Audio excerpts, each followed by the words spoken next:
We rolling. All right. All praises to you. Yahweh, Ba'ashem, Yahushai, Ba'ashem Rakakwadash. Well, honors, much love and respect to those in the popular Yasharali. You know where they be. Found that great millstone and nowhere else. And blessings and salutations to you, Akim, living in this ministry of truth and sincerity, as well as to you, Akwafi and children of Yasharali, living in the spirit of Yahweh Shemina. So, as we can see in the present times that we're living in right now, the so-called white man, who is biblically known and named Esau Edom, the Edomites, they're losing their power. They're losing their financial power, their dominance, religiously, physically, and emotionally over the people. You know, the whole entire spirit of Yahweh Shemina Shai is set against this devil, man. So with that, I'm going to have this brother grab the scripture real quick. This is the book of Job, chapter 18 and verse 5. Yeah. The light of the wicked shall be put out, and the spark of his fire shall not shine. Mm-hmm. Because the light of the wicked, you know, can be used as his wisdom, or that knowledge that he had, that he used to smitten the masses of the people. You know, the philosophies that he puts out, you know, his carnal ways to be glorified. You know, his light has been put out. You know, you got all the heathen nations rising up against this devil, saying that his ways are wrong, that it's influencing the other heathen nations' people, men, women, and children. You know, you got them Rabs over there in Ishmael land acting the goddamn fool, and Elon. I was watching a video. I think it was either an Ishmaelite woman or Elamite woman with her burqa pulled up to her ass. She jumped on a fucking street pole and got to twerking. Got the fucking, you don't see no bud. She had to be J. But you don't see no bud down shit unless you saw that shit in Babylon. That's some shit I would expect to see, not downtown Detroit, because this is going to down there. But maybe in like Chicago, maybe in like in fucking California, in Babylon period, I would expect to see some shit. Not over in there where the heathen men actually have some type of rule.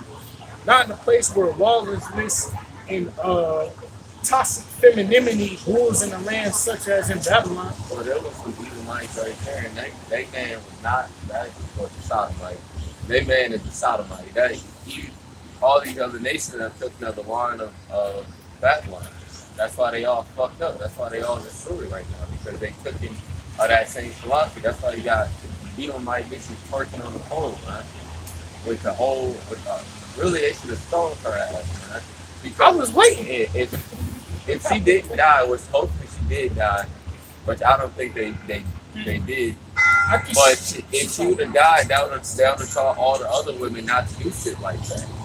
Don't be twerking on no motherfucking pole. She probably didn't get killed, but that's that Babylon philosophy, man. It should be a hole in the slut around the forefront of the earth. Wherever you go, it should be a hole in the slut.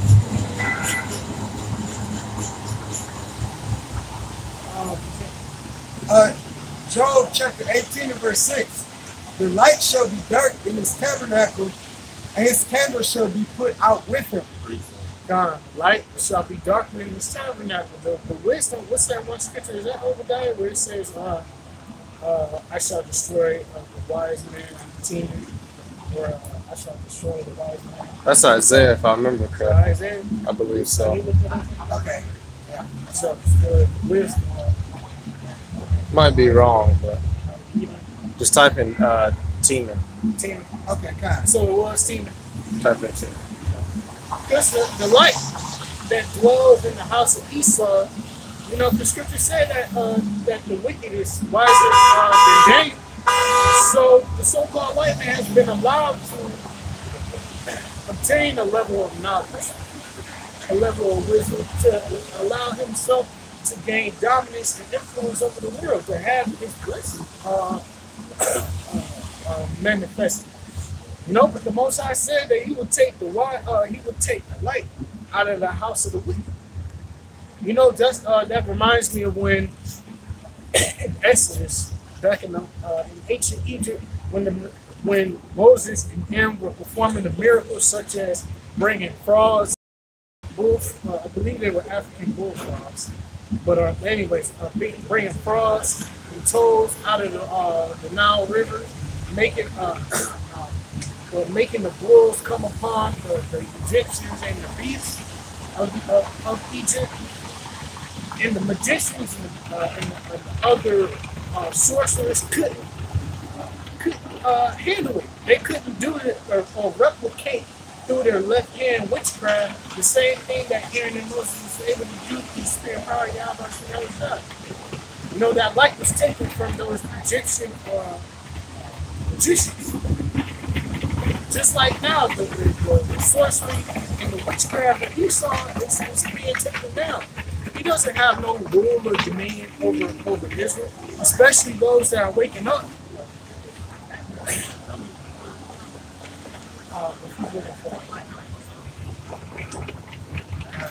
I said if he's looking for it, Okay, kind.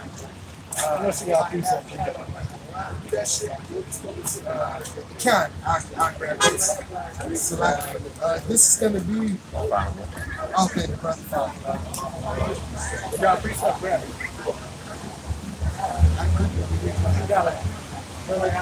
Hey, no pictures, dog. No pictures, dog. That's all right. You can eat it. It's straight out. Yeah, it's straight out. He heard us. He wasn't trying to listen. Obadiah 1 and verse this is Obadiah 1 and verse 8. Shall I not in that day, says the Lord, even destroy the wise men out of Edom and out of in the understanding out of the mount of Esau? Mm-hmm. That's what's happening, man. You got like for example, Elder Malcolm. This is a very light example. Elder Malcolm did a lesson sometime this week talking about how the so-called white man is mad that the truth of history is coming out. Talking about how we were that the Israelites were the real or the actual Vikings. That we were the actual ones that started and built the foundations of Great Britain. Ain't shit great about it. But all these factual legacies that has transpired through history, the so-called white man finding out that he had nothing to do with it. The only thing that he was doing was flinging shit and tossing rocks. I got something. This is something Apostle Ramah brought out in the video. It says, in the time of universal deceit, telling the truth is a revolutionary act, because everyone's been deceived, everyone's been lied to think that the so-called white man is the greatest on the earth. But since the truth is coming out, it's being seen as a revolutionary act, seen as something great, man, because it is. This is a great thing. Everyone's been lied to think that the so-called white man is the greatest, but really, that was all a false narrative, man. They lied to think that the so-called that the Heavenly Father looks like a so-called white man. This is a revolutionary act, man, because the truth is coming out and everybody is seeing it now. Everything being brought to light that what the so-called white man has said was but a lie, and that the truth of Yahweh will always stand, no matter how much you try to put it down. This is the book of 2 Corinthians, chapter 10, verse 4 and 5, because the brother had me reading in Job chapter 18, verse 5 and 6. It says that his light is being put out. All right, and ultimately it's the Heavenly Father, how about having that light put out, but he's using it as men. All right, this is 2 Corinthians 10 and 4. For the weapons of our warfare are not carnal, but mighty through the Most High Yahweh to the pulling down of strongholds. And one of the strongholds that the Heavenly Father is using us to pull down is that false doctrine of Christianity. All right, that's why you got your Elton Johnsons coming out, your vocab Malones, because we're tearing down that lie. All right, verse 5, casting down imaginations. All right, because it's an imagination to believe that everybody can be saved. All right, it's an imagination to believe that our Lord, our King, our Savior, Yahweh Shai, was pale skinned. He healed lepers, but he couldn't heal his own self from leprosy. Come on, man. The Heavenly Father gave an account of what his son looks like. All right. And every high thing that exalted itself against the knowledge of the Most High. All right. Because Esau, the so-called white man, he thinks he's smarter than Heavenly Father Yahweh. All right. But the wisdom of this world, like the scripture says, is foolishness with the Heavenly Father. All right. And bringing into captivity every thought to the obedience of Yahweh Shai and Mashiach. All right, so yeah, Esau, your light being put out. There's nothing you can do. You can get rid of us, Akim, right here. Guess what? The word that already went out. All right, and then the Heavenly Father put more men in our stead. All right.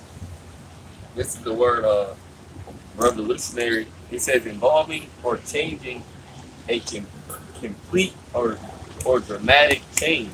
So this is a dramatic change, man. The truth is finally starting to come out. It's about to be a great change in the earth. The one who was so long on top, that's about to flip. It's about to be a role reversal. It's about to be a power shift. And that's what we're watching happen. We're watching a power shift of the so-called white man, nation to Israel. Esau's going down and Jacob is rising up. That's why you got Esau trying to rebuild all these cities, rebuild all the bridges, because he thinks he can save this place. He thinks he can bring America back, but he can't. Like right there, that the center spot, all that construction is going on over there. They're trying to make like a mini mall or something like that with all these different types of booths and boutiques and different stores in there. But even that wouldn't bring back America. They're trying to bring Detroit back. They're really trying to bring the entire world back. The entire land of America back, because they see it falling, man. Detroit itself used to be a booming state, and look what happened to it, man. It's fucking shit. And now they trying to bring it back. It's not gonna come back. Just like America, it's not gonna come back. This ain't no underdog movie, man. This is you get dominated by You're not about to be the underdog that come out and win and knock out the world. No, you're going to get completely dogged out and destroyed by our power, Yahweh. That's right. This is just to land back off what the brother just brought out. This is the book of Jeremiah, chapter 51. I'm going to start at verse 8. Babylon is suddenly fallen and destroyed. Okay, Khan. This is the book of Jeremiah, chapter 51, and verse 5. For Israel have not been forsaken, nor Judah of his power. Yeah, so the Lord hasn't forsaken us. Even though you put us in slavery and put us in horrible captivity, the Lord hasn't forsaken us. He's still protecting us. He's still been with us the whole time. He just allowed those things to happen on the earth for our punishment, to learn the lesson. You got it. Of the Lord Yahweh of hosts, though their land was filled with sin against the Holy One of Israel, flee out of the midst of Babylon and deliver every man his soul. Be not cut off in her iniquity, for this is the time of the Lord Yahweh's vengeance. And the scriptures speak about the iniquity of Babylon. It reached unto heaven. He says, depart from her, because you don't want to be going together with the sin of America, because if you are, you're gonna be destroyed with it. America, the sin, when you got a city called Sin City, that's a sign right there. This place is fucking wicked, man. A whole land is called Sin City. And anything goes over there. Right there is the abomination of the eyes of the Heavenly Father. This whole land, it really should be sin country. Because this entire land is filled up the blood of the Native American enemies, Indians, the Judites, all the tribes, man. This land is full of blood. Esau, like Apostle Tar said, this land was built off of rock and roll. Esau built this land off of blood and souls, man. That's how he built this place, off the blood and soul of the Israelites, and the Heavenly Father is about to revenge them, man. That's why it says in verse 5 that we're not forsaken. The Lord hasn't forsaken his people. We're protected, man. Yahweh Shai is never going to forsake his people. He made a covenant and he's going to stand by it. So all this shit the so-called white man did to us, it was because the Lord allowed it. He wanted it to happen, man. So for one, so we can learn the lesson, and so he can beat the fuck out of you, Esau. So he can have a reason to show his power against you. That's right. He will render unto her a recompense. Babylon hath been a golden cup in the Lord Yahweh's hand that made all the earth drunken. The nations have drunken of her wine. That's why you got other nations working, man. That's why you got women driving. That's why you got these Israelites out here who just walk around without their hair wrapped and a job. It's basically butt-ass naked damn near. That's why you have all these other nations trying to act like the so-called white man, because that's been the golden cup, man. All these nations are drunk off this Babylon juice, man. This love of America juice, man. The golden city, the great golden city. That's y'all drunk off that shit, man. They fucked up in their head. Well, you know when you get drunk, you stagger, you really don't know what's going on, you out of it. That's how these nations are. They drunk and now they sobering up and they seeing everything, man. They took what's that pill you take when you get sober up? Fucking I say the morning after. Yeah, that shit. That's the women. Oh, okay. But I think it's an answer or something like that. But that's what these nations doing. They getting sobered up, man. They can see the bullshit of America and they mad, man. And the Lord is stirring up all this, man. Yahweh outside is in control of all this. He's controlling the pot, man. He's stirring the pot. He's the one with the spoon, and he's the one making the move. Yahweh outside is doing everything that he wanted to do. Time, man. You gotta cross it out. Continuing on. You rock-headed Edomite is about to go into slavery. That's right. Goddamn. Bitch look like a stone face. Yeah, I claim it. Therefore the nations are mad. Babylon, verse 8. Babylon is suddenly. You on the blue letter? Actually, no. I'm in the pocket. Okay, I got you. Let me get the word mad. Okay. Okay. Back in Jeremiah 51 and verse 8. Babylon is suddenly fallen and destroyed. Howl for her. Take balm for her pain.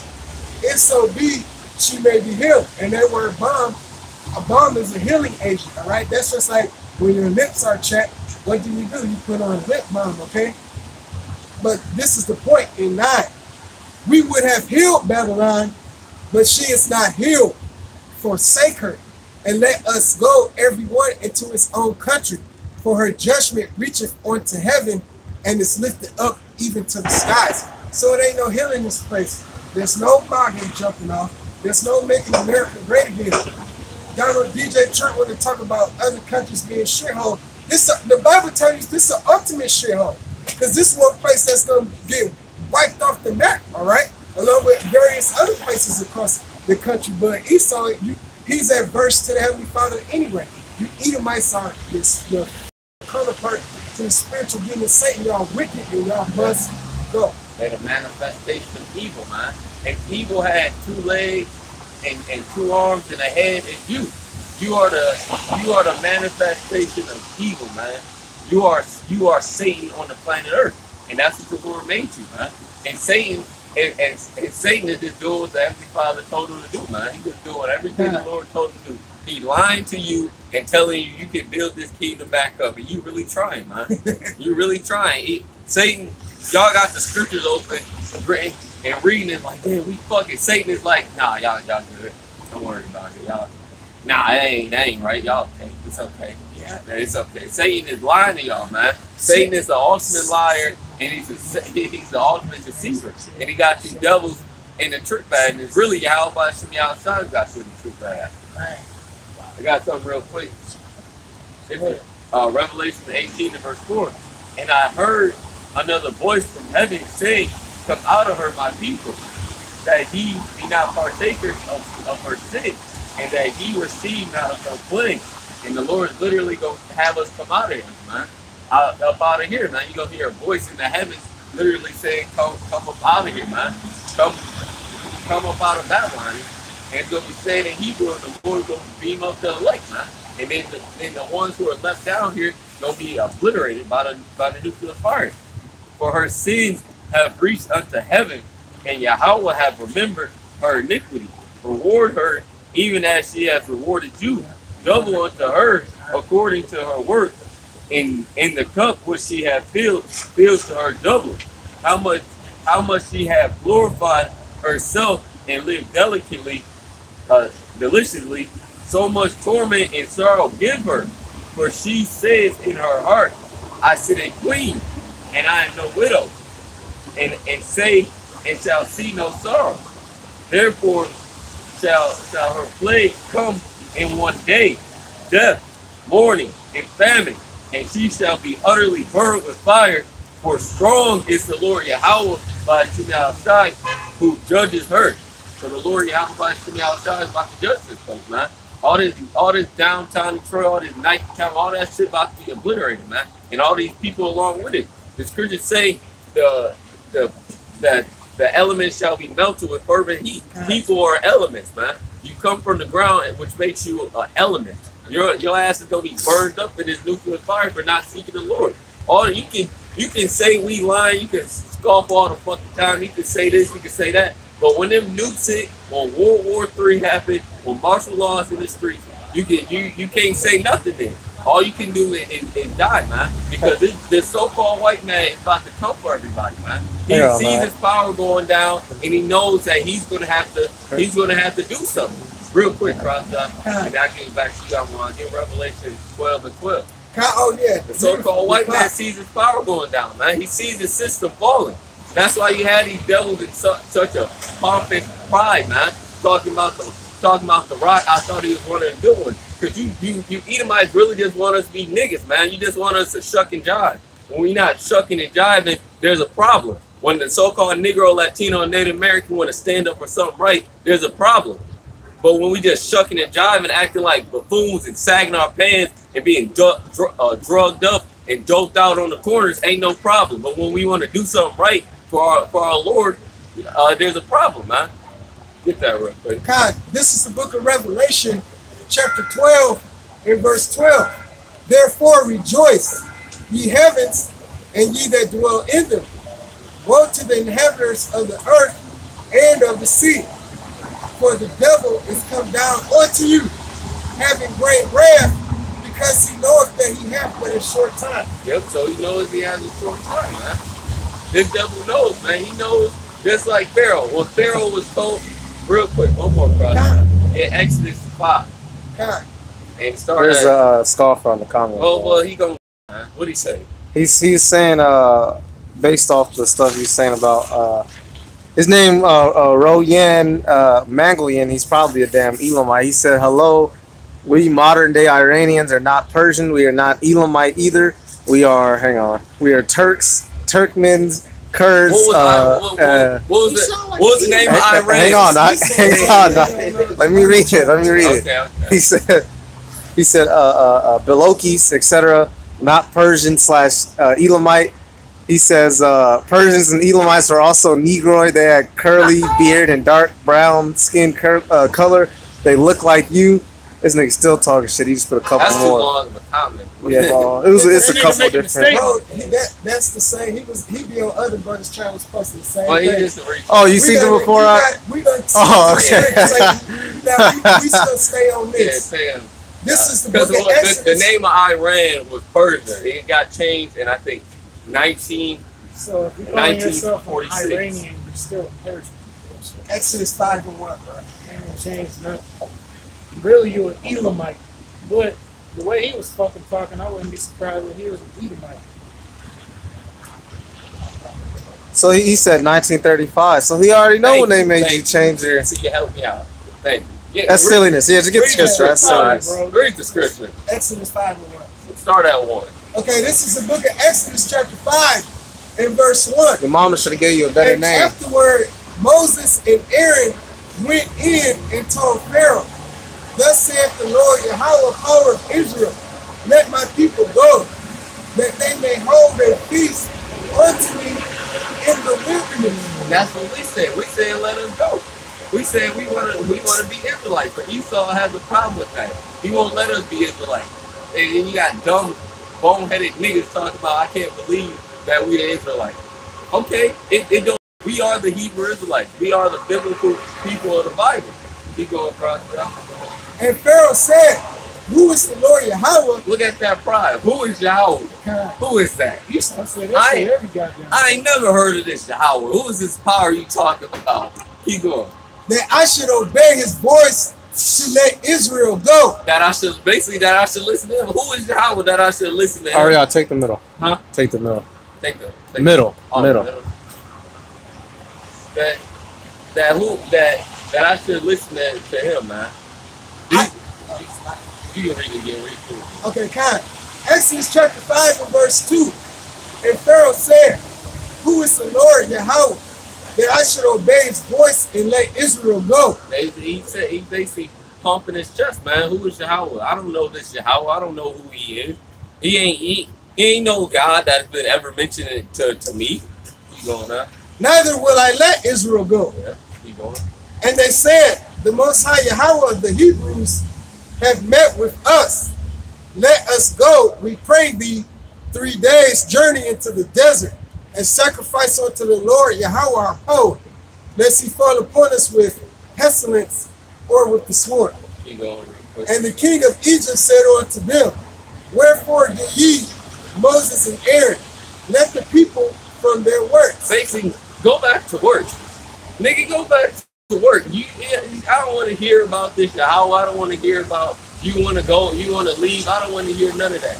Just go back to work. Go back to shucking and jiving and being a slave under me. I don't want to hear that you want to be let free. That's what Pharaoh basically said unto him, man. And the Lord Yahweh showed what he did unto a man of that such a pride, man. He drowned him. His ass died along with all those other Egyptians that was in the Red Sea. And their body parts is still found to this day, man. The chariots that they was riding on, different bones. Esau be finding them all throughout the Red Sea, man. And Jake are losers. Jake's so quick to claim the pharaohs and all that shit. The pharaohs lost.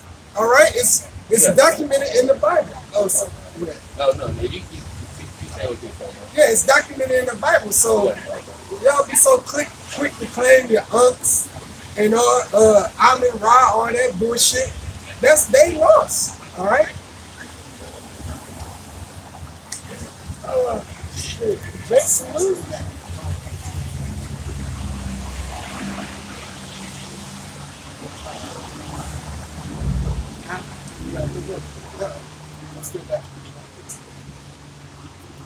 This is back in the book of Job, chapter 18 and verse 6. The light shall be dark in his tabernacle, and his candle shall be put out with him. The steps of his strength shall be straightened, and his counsel shall cast him down. It said, the strength of his steps shall be straightened. The steps of his strength shall be straight. The step of his strength shall be straight. So Esau right now is in a hard place. Yep, straight. You know, even with all that might, all that strength that he proclaims that he has, he's still in a bind. The Most High said that that's what's going to happen to him. You know? Verse 8. For he is cast into a net by his own feet, and he walketh upon a snare. The jinn shall take him by the heel. Because when it just say that he shall be caught in the snare by his own feet, or by his own snare, shall he be kept? You know, for example, look what the fuck Esau be doing. He pollutes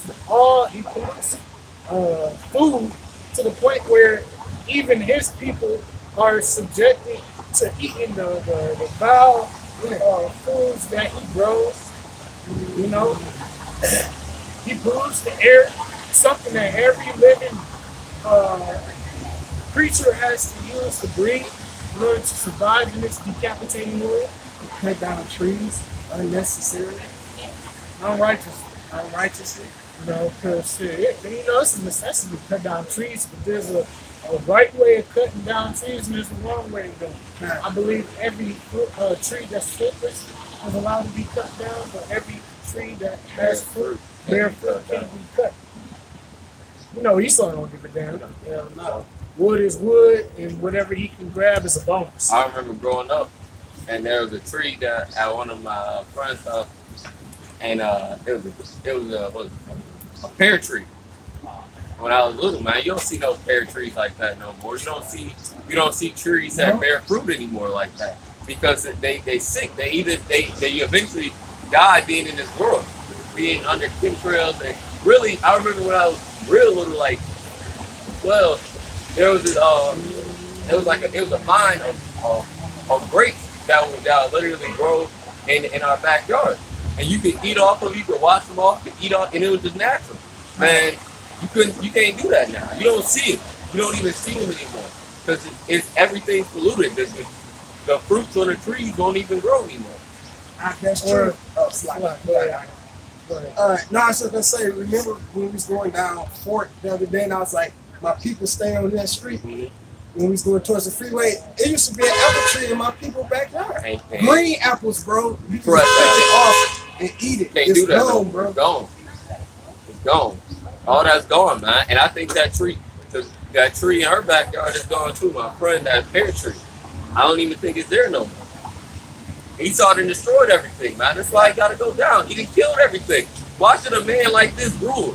A man who kills and destroys everything, man. Who took peace from the earth. But our people want him to stay in rulership, man. You niggas got a problem. That's right. You want the so-called white man to stay in rulership, and he done killed you, put you in slavery, but we supposed to be friends with him. Can't be friends with a motherfucker that shit in my people's mouth and sold them out. He ain't even friends with the sun. The sun don't like him. That's why the sun burned him. Yeah. And we gotta just put slavery behind it. You put 9/11 behind you. You put all these things behind you, and then we still not even gonna put what happened to us behind us, man. It was wrong. It was completely wrong, and you gotta be judged for it. You haven't received no judgment for what you did to the Negroes, Latinos, and Native Americans, man.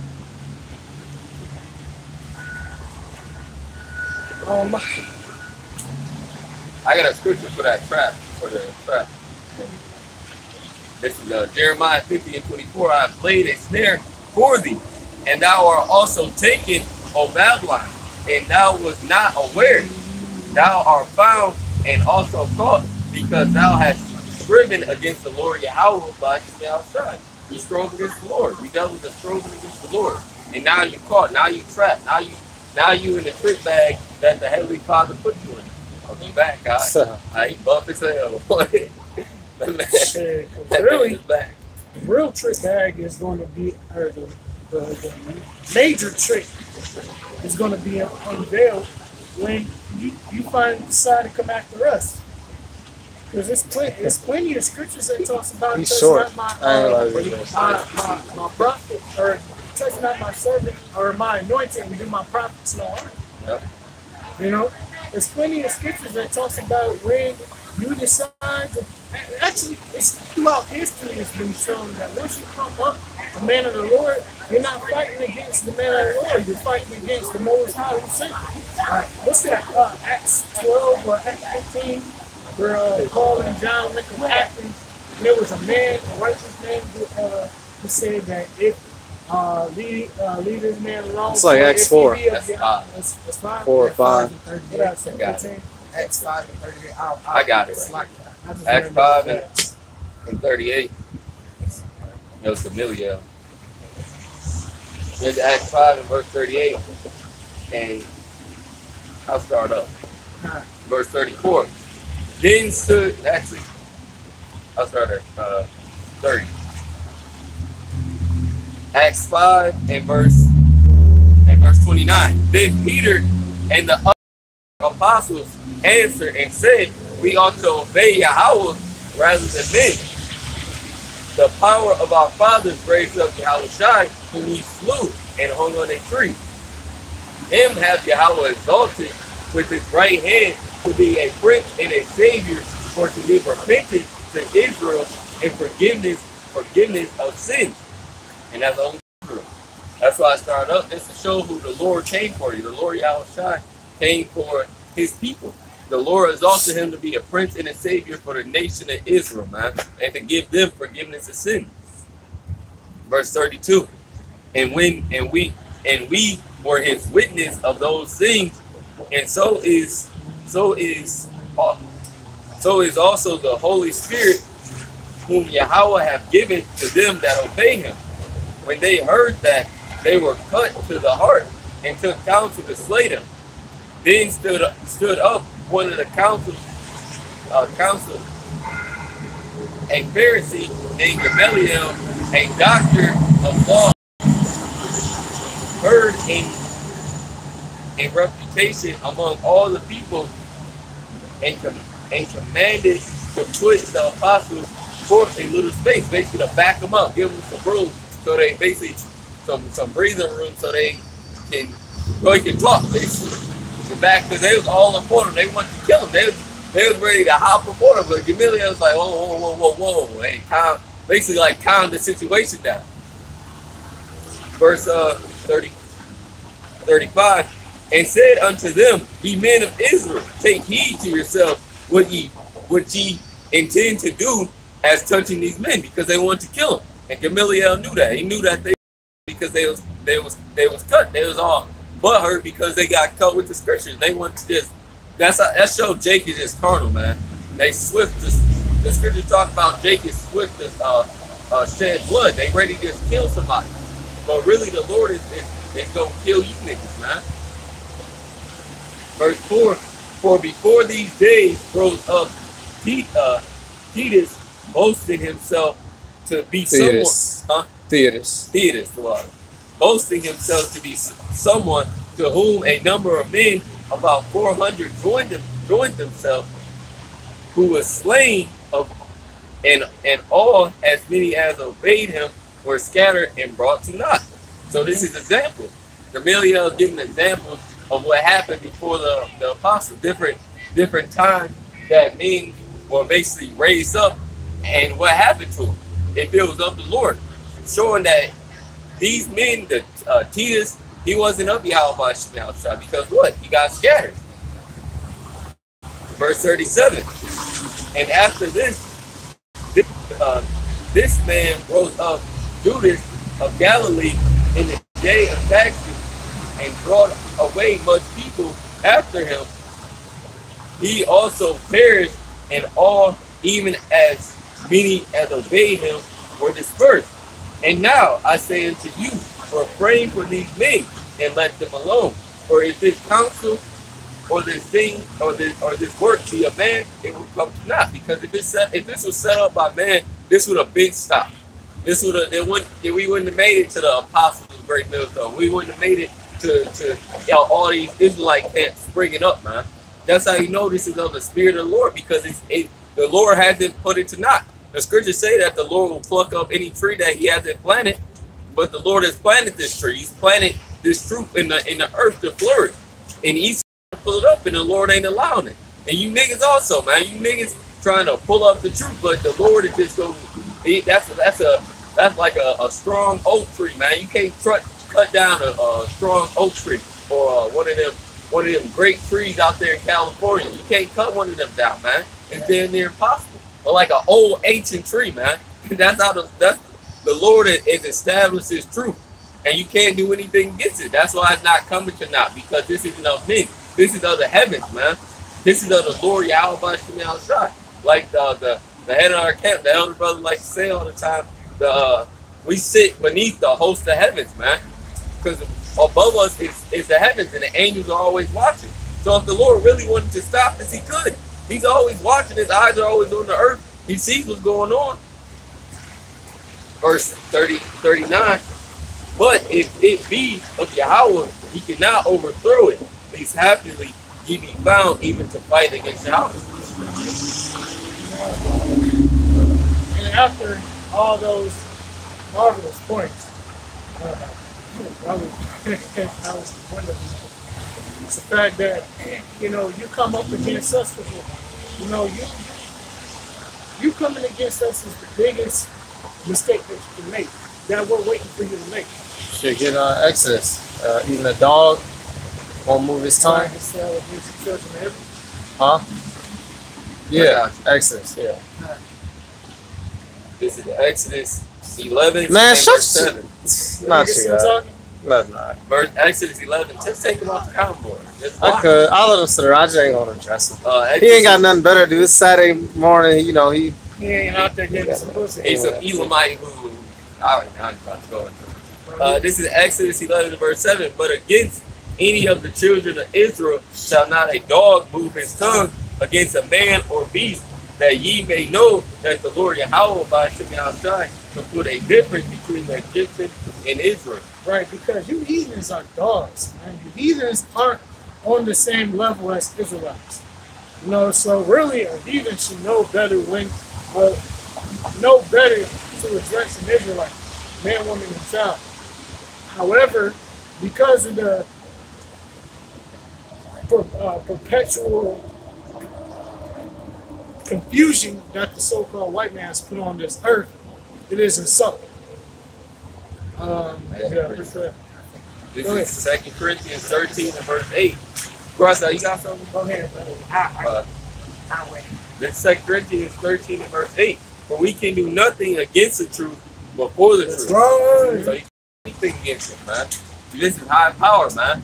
This is quantum physics, man. You can't do nothing. You can't. The Lord has blessed this truth.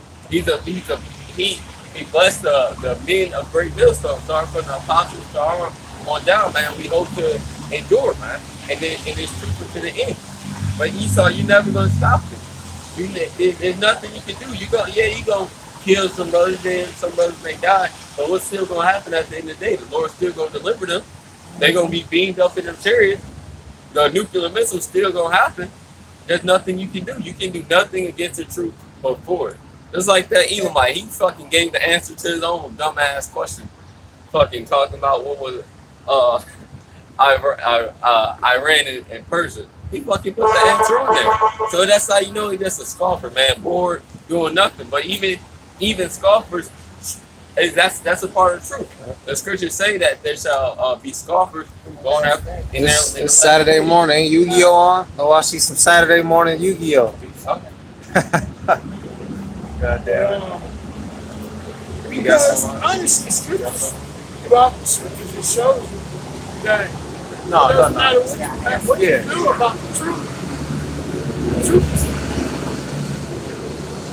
The truth is the truth at the end of the day. You know, you can come up against it, but didn't they do that to Yahusha? Didn't Israel do that to their prophets? And what happened? The Most High made a memorial of those accounts. So there's nothing that you can do to undermine the truth, because at the end of the day, you're only following that spirit. And you're only going to do, all you're going to do is fulfill the will of Yahweh. All Yahweh shot. Like manifest destiny. There's nothing you can do.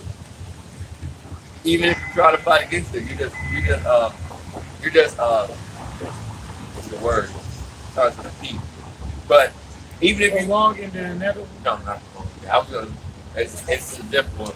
But either way, if you fight against it, it's still gonna happen. You just you're really forward it. Every time you fight against it, it's just more you're really pushing forward the prophecy of the Lord, because something you do to fight against it is already written that you was gonna do that. So you just prove the prophecy is even true then. That's right what Esau, everything that Esau is trying to do to make it to where the scriptures aren't true. He's only proving himself to be the son of perdition, which is a deceiver and a liar who went around the whole world doing just that, deceiving and lying, robbing and killing, stealing, murdering, raping, murdering again. You know, it's just a. And to you scoffers that come on the cutting board, look, the elder Yasharama put it beautifully, man. Hey, we just gonna fire off precepts at y'all. We ain't gonna go get into it back and forth. All right. What does the book of Romans chapter 3 verse 3 say? For what if somebody didn't believe? We don't care if you don't believe. We don't care about your opinion. We the teachers and you the student. All right. This is the book of Matthew chapter 13 and verse 19. When anyone hears the word of the kingdom and understandeth it not, Then cometh the wicked one, and catcheth away that which was sown in his heart. This is he which received seed by the wayside. So we bring out the word. You are not going to distract us, all right? We're going to keep bringing out the word. We're going to keep our eyes single and stay focused. We not coming on your comment board. You coming on ours, all right? Matter of fact, I'm going to grab this. Enough. Going to keep firing these precepts off at you, all right? This is the book of Romans, chapter 3. I think it's verse 5. Okay, Romans chapter 3. 13, I mean. Verse 3 and 4. For what if some did not believe? Shall their unbelief make the faith of the Most High without effect? We don't care what you are. You ain't an Israelite, so it don't even matter. We don't care about your history, all right? Like that. Verse 4. The Heavenly Father Yahweh forbid. Yeah, let the Most High be true, but every man a liar. As it is written, that thou mightest be justified in thy savings and mightest overcome when thou art judged. So what you need to be doing is praying that your bloodline goes back to the seed of an Israelite, a so-called Negro, Latino, or Native American. What was that? I told me to grab. Second Ezra 13. Okay, kind. Start out 1. Okay, this is the book of 2nd Ezra, chapter 15, verse 1. Behold, This nigga said I love you. speak thou in the ears of my people the words of prophecy, which I will put in thy mouth, saith the Lord. Key word, my people. My people. Speaking to the word of prophecy unto my people. Yeah. The nation of Israel, man, because this is only for Israel. All you other nations, you other nations are filler episodes, man. You don't matter. You're not the steak on the plate. You the peas and you're not even the mashed potatoes. You're just the crumbs. The crumbs, the gravy, the shit you really don't even need. Nigga, you my napkin. Yeah, Well, no, we'll get what does the scripture say? Moab is what? Get Psalms. Okay, Get Psalms. It says Edom is gonna be what is, you know, it says what Edom's gonna be, it says what Moab is gonna be, and it might mention Elam there. Oh, Elam's judgment in here. Get Psalms in there. I got it. I got it. Okay. This is Psalm.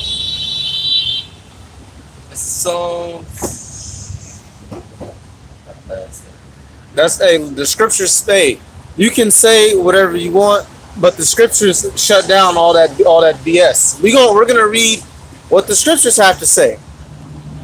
All right. This is Psalms 108 and verse 9. Moab is my watch. So Moab, in which when you know who that is, oh yeah, Slaka, you got it. Moab is a bunch of dirty cases. Go ahead. Well, who they are today? Tell them who they are today. Oh, the so-called Chinese and their fellow compadres, such as probably what, North Korea and South Korea. Some of them similar, yeah. Over Edom will I cast out my shoe. Over Edom, you're a footstool. The so-called white man is a footstool in the eyes of the Most High Heavenly Father. That's right. But yet you so-called black people don't want to acknowledge that. You go to church all goddamn day on Sunday. Maybe you can go to Bible study on Tuesday. But don't read that scripture. Here, come around for a second. And that's the song. It's a lot.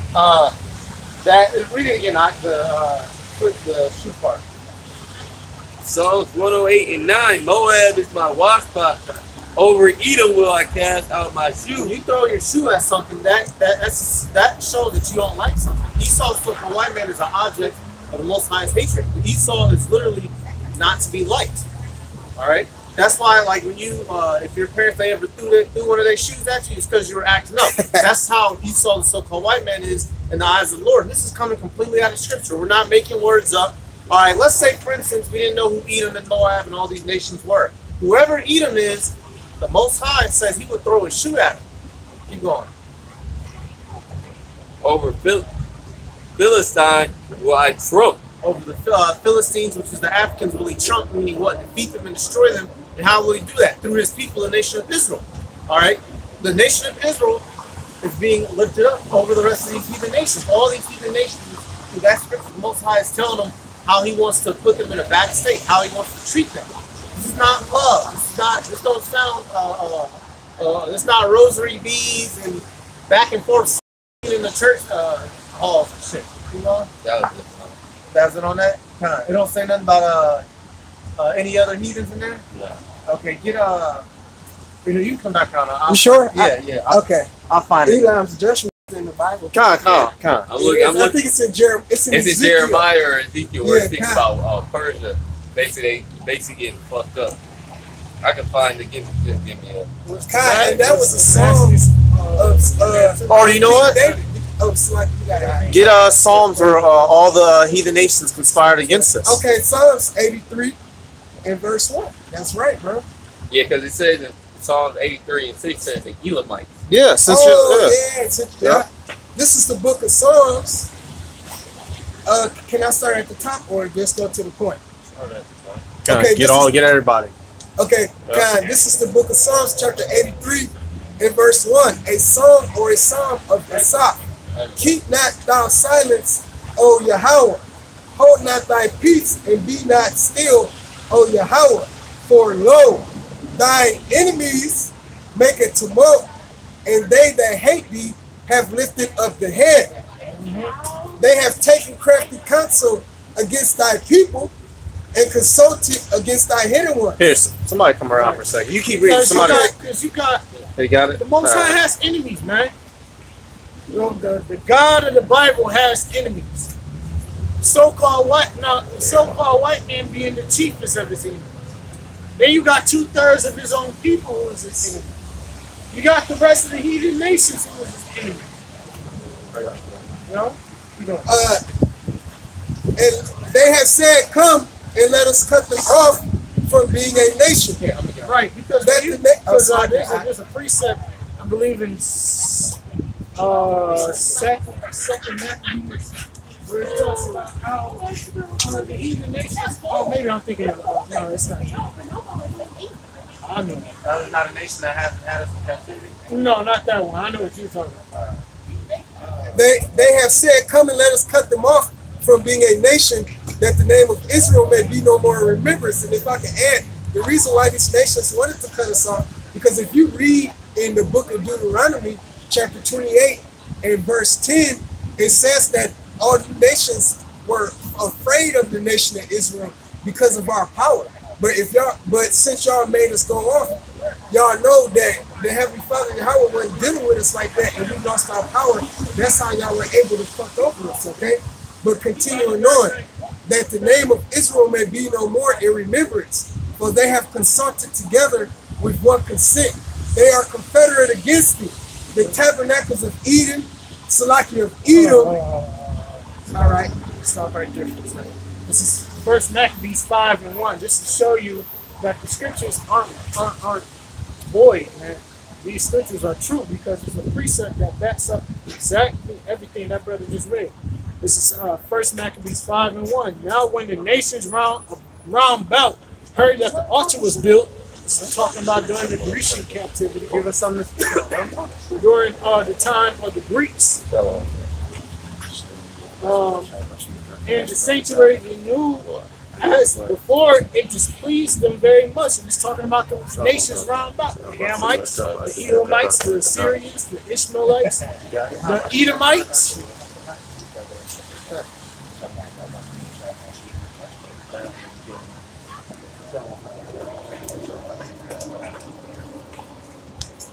Wherefore they thought to destroy the generation of Jacob that was among them. And thereupon they began to slay and destroy the people. So the heathens haven't. It has not been a point in time in history where you heathens haven't conspired to destroy our nation.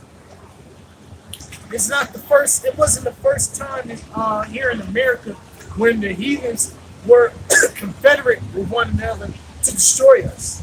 I got this for you real quick. First Maccabees 2 and 10.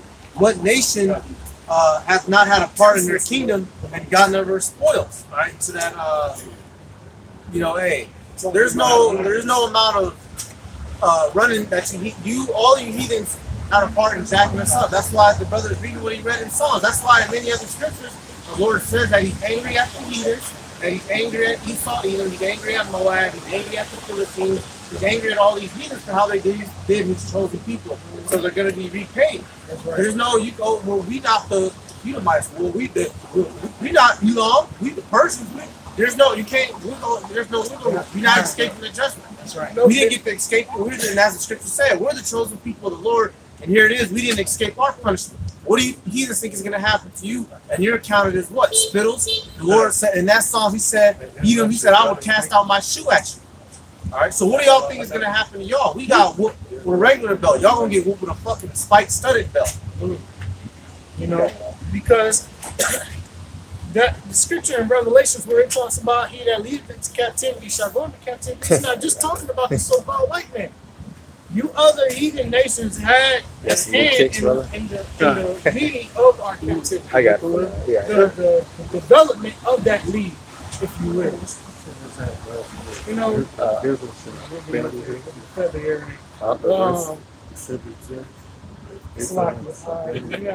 that's Psalms 83 and 6, the tabernacles of Edom and the Ishmaelites of Moab and the Hagarenes, the Baal and Ammon and Amalek, the Philistines with the inhabitants of Tyre, Assur also is they have helped the children of Lot. Salah. So yeah, that's just a rundown of all the nations that you know went against the nation of Israel, and you all have to pay. Don't have to. You was the one reading that in the song. Yeah, son. Okay. You didn't have anything already? Can you grab?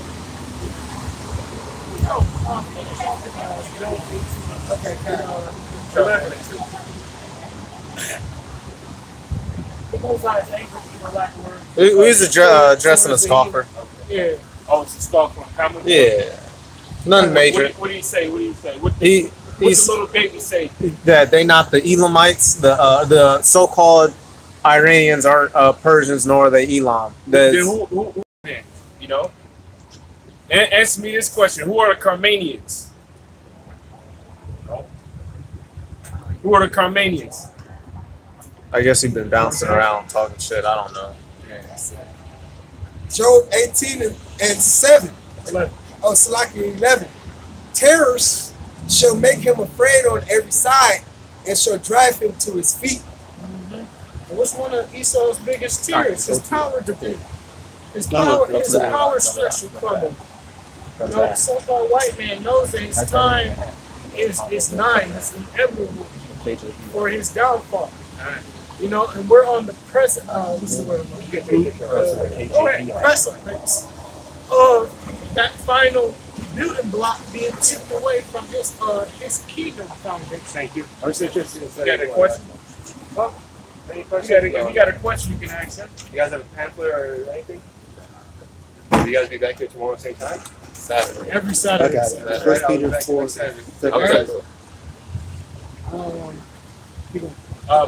Terry shall drive him to his feet. Well, all of these other nations are rising up against you, man. All of these other nations are angry at the so-called white man, you know? With the same red button that he got. And eventually, he's going to be driven to his feet, and he's going to end up going over into the Middle East, like it says right here in the book of Joel, the 2nd chapter.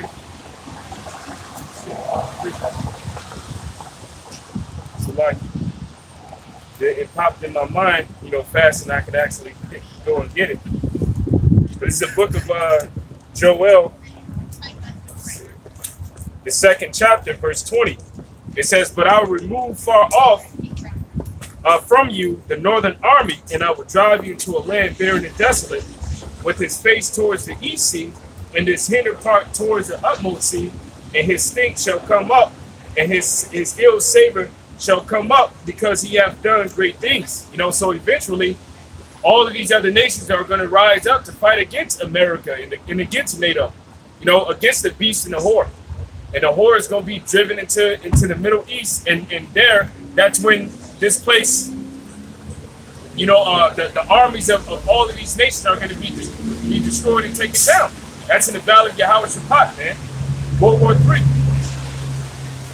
But all of these nations are rising up against you, and that's prophetic. You know, one of the other tears that Esau has is the rising of our people. Our people realizing who they are, coming back to worshiping their power. You know, getting into the right mind for their natural mind state, which is being immersed in their heritage and in the calling of Yahweh Shai. They're afraid of that. Go ahead. Job 20 and 27. Heaven shall reveal his iniquity, and the earth shall rise up against him. The increase of his house shall depart, and his goods shall fall away in the day of his wrath. And this is the portion of the wicked man to whom Yahweh and the heritage of one. Job 20 and 27. Heaven shall reveal his iniquity, and the earth shall rise up against him. And the increase of his house shall depart, and his goods shall fall away in the day of his wrath. It said the increase of his house shall depart. The increase of the so-called white man's house is departing, man. The Heavenly Father is making Esau's Come around this side. Esau making himself. The Lord is making himself bare, making Esau bare. He's bringing forth everything, man. The earth is declaring all its sins. The Lord is bringing everything out. Yahweh Shem outside is doing what is supposed to happen unto the wicked, man. The so-called white men, the rulers for all these centuries and decades and years, but the Heavenly Father is about to take them down. Keep going on that. And his goods shall flow away in a day of his wrath. And the goods shall flow away, man, in the day of the Heavenly Father's wrath. Like we just, well, I didn't even finish it. It says in Revelation 18, talks about how in 1 hour, man, how our plagues are going to just be taken away. It's going to take the Lord to destroy Babylon in 1 hour, man. It ain't, that's nothing, man. 1 hour to the Heavenly Father is a fucking if, man. It's a millisecond, man. The Heavenly Father ain't. That's a snap of his fingers, man. And that's all it's gonna take to take out the so-called white man. Yeah, it ain't nothing to read that again, by Verse Job 20 and 28. The increase of his house shall depart, and his goods shall flow away in a day of his wrath. Right, because when all hell breaks loose, so-called white man's financial structure is hit. You know, his methods. The only thing that the so-called white man can do at that moment, as a push in his eyes to continue in his financial dominance, is to push out the RFID microchip. But even within that stuff, he's still trapped. That goes back to the snare that was laid for his feet. Let me read this. This is Revelation 8 and verse 10. Stand afar off for the fear of her torment, saying, alas, alas, the great city Babylon, that mighty city, for in 1 hour is thy judgment come. Just like what the brother was saying, in 1 day, man. In verse 17, it says, for in 1 hour so great riches is come to naught, and every shipmaster and all the company in ships and sailors, and as many as trade by sea, and stand afar off and cry when they saw the smoke of her burning, saying, what city is like unto this great city? So read that again one more time, man.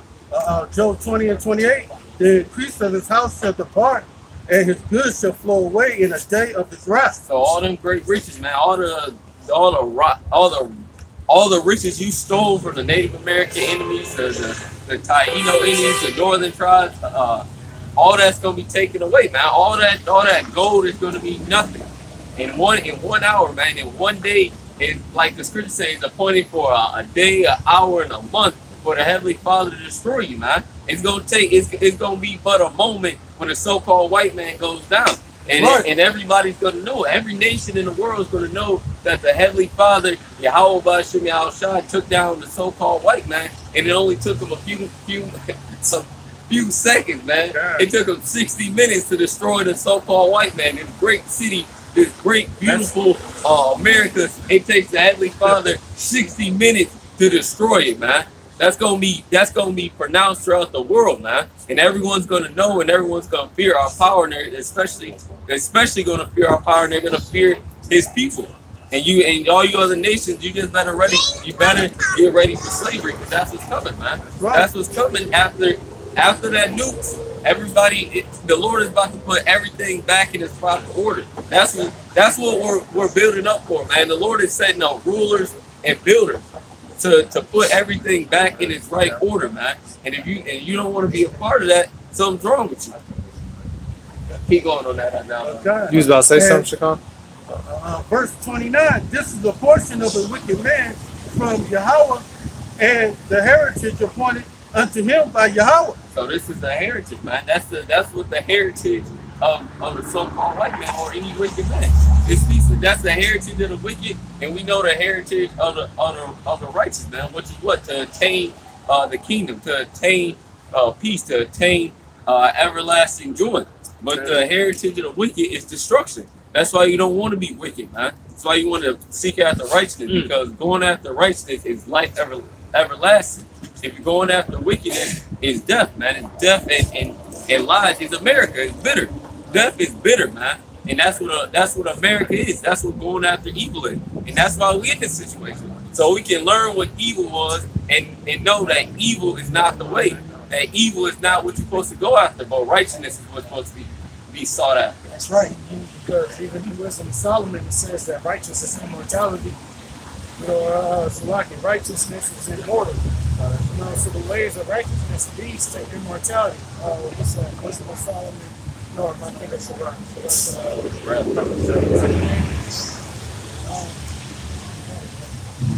He cloud.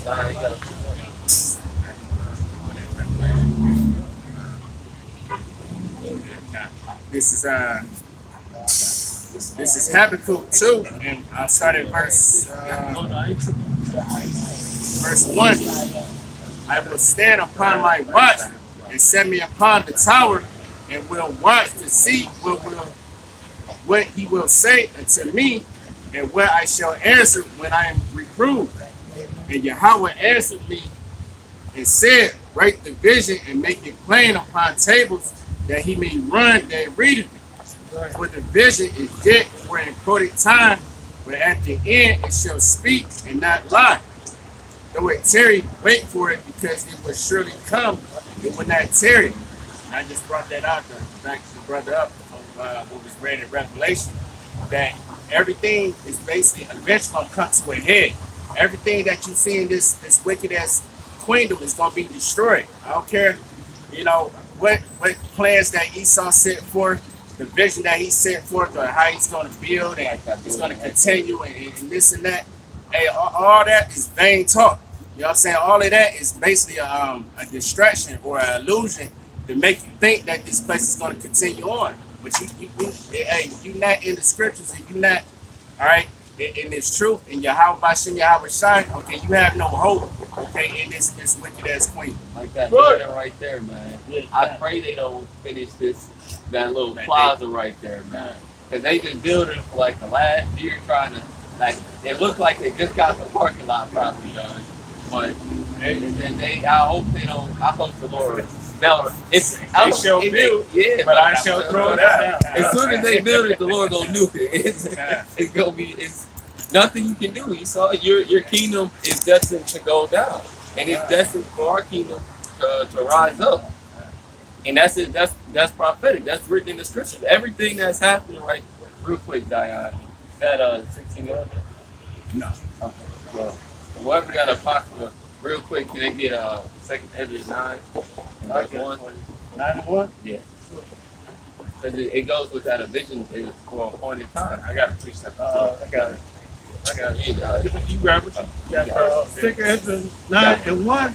He answered me and just said, measure thou the time diligently in itself, And when thou seest part of the sign pass, which I have told thee before, then thou shalt understand that it is the very same time wherein the highest will begin to this the world will be made. And therefore, when there shall be seen earthquakes and uproar of the people in the world, then thou shalt well understand that the Most High spoke of these things from the days that were before thee, even from the beginning. So all these things which are happening now they were always established. To our brother Stubborn they told, to the circle man going down, it's been established since the beginning of time, man. Predestination. We deal with predestination. And at the same time, we high level cyborgs that the Heavenly Father created, man. That's it. We do what the Heavenly Father told us to do. Everyone is doing their role on the earth. And that's the reason why Yahweh Shai even told us, he said that after you have done what you've done, pretty much say that we are unprofitable servants, because we are doing what we were bidden to do, Oh, wait. You got more? Yes. Verse 5, for like as that is made in the world has a beginning and an end, and the end is manifest. Even so, the times also of the highest have plain beginnings and wonders and powerful works and endings in effects and signs. Yep, and the Most High is showing that this is the end through those signs, man. Through those effects and signs. That's how it's showing it the end. That's why there's super wolf moons. That's why you have blue moon. That's why you had an eclipse that cut through the entire United States. Because the Lord is using those signs to show that, look, I'm not... Mine, Tekel, you first. So let me back you up on that. It was two eclipses. It was a big giant X across the United States. Yes, it was an X, because one went this way, the other one went that way. It made an X. God, this is the book of Matthew, it's the 24th chapter, verse 3. And as he sat upon the Mount of Olives, the disciples came unto him privately, saying, Tell us, when shall these things be, and what shall be the sign of thy coming in the end of the world? Exactly what the apostles want to know. They want to know when the end what should be the signs. What's going to be these different signs? And the Lord is showing them. He's showing what these different signs are. What these eclipses through Paradise, California being set on fire. What a crow riding on the eagle. How the hell does that even happen, man? Those are two separate animals that don't have no dealings with each other. But he riding on his fucking back, man. How does that happen? That's the Lord, man. God. It says, and Yahweh Shai answered and said unto them, Take heed that no man deceive you. For many shall come in my name, saying, I am Mashiach, and they shall deceive many, like the Comforter, Tazadakiu, which he's not really the Comforter, but he came saying that he was the anointed one, man. Basically, he was saying that he was Yahweh Shai. But look at him now. He's in the pen. It says, and ye shall hear of wars and rumors of wars. See that ye be not troubled. For these things must come to pass, but the end is not yet. For nation shall rise against nation, and kingdom against kingdom, and there shall be famines and pestilence and earthquakes in divers places. So those earthquakes, that's a part of the sign. The wars and rumors of wars, these nations gearing up to fight against America, to fight against the beast, which America is a part of the beast. That's a great sign.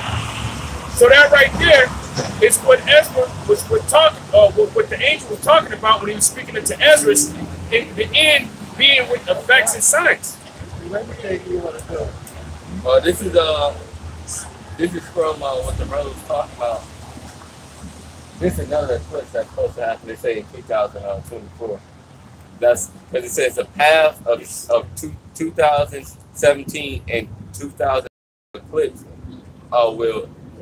where they will cross. So this is another eclipse that's supposed to happen in 2000. If one already went there, the other one's supposed to come back the other way. Yep, and that's the picture right there. And I don't want to rock this out. We'd be already out of here. I don't want to rock this out. But they even the time that X marks the spot. That's right. The X represents that death X, man. The mark. Yeah, that mark represents something being done, Yep. being finished. Yep. You know, it is finished. Hopefully by 20. Somebody get it, Daniel. Oh yeah, Somebody I get it. The Daniel. This is That's 5 and some. yeah. I had it a little earlier. This is Daniel's 5 30 something. in verse. I gotta find Daniel. This is Daniel's 5 in verse 25. I started at verse 24 actually. Then was the part of the hand set from him, and this was written. And the thing is, before this was written, they was partying. They was partying. It was a banquet hall. Everything was popping off. And where the candle was, when you read up the candle, where it was at, it was over like some the piece of the wall. And the piece of the wall, it was soft enough, and the angel really wrote this on the wall. He wrote it. It was like that bug you out. They partying and chilling and whatever these damn heathens was doing, and it's on the wall. It just a writing just appeared. All the music stopped. Everybody paused at the same time. The DJ dropped the mic and shit. Like, y'all see that? Like, Right. like they Hey, when you get a candle by a wall, a candle gives off that smoke, the soot, Yep. you know. You can take your hand, you can write in it. and that's what the angel did. You started writing in it, and they was like, everybody stop. What is that? He was like, get the greatest counselor and go. This gonna say. Bring them in, man, because this is crazy. And that's what the Lord doing. The Lord is bringing craziness to this earth, man. He making crazy things happen to show that this is the end. 25. Yeah, that he exists too, because those when the Lord promised unto Abraham, and he said unto Abraham that the children of Israel will be in the land of Egypt for 400 years. Now, at the end of their sojourning in Egypt, what happened? The end of their sojourning in Egypt was in effects and signs. The Lord did all of those great signs in Egypt to show what? To show his power, that he exists, that he's real. You know? To judge that place. This is Sirach 36 and 6. Show new signs and make other strange wonders. Glorify thy hand with thy right arm, that thou mayst set forth thy wondrous works. Raise up indignation, pour out thy wrath, take away the adversary and destroy the enemy. You know, so the point was that, you know, Most High is going to show new signs. Most High is going to show us the things that, because scriptures say that the day of the Lord is going to be like a time that's never been set forth before any nation was created. You know, so the things that we see in movies, video games, reading books, aren't even comparable to the things that we're able to comprehend. This is Daniel 5 and verse 25. And this is the writing that was written, meaning tekel parsing. This is the interpretation of the thing.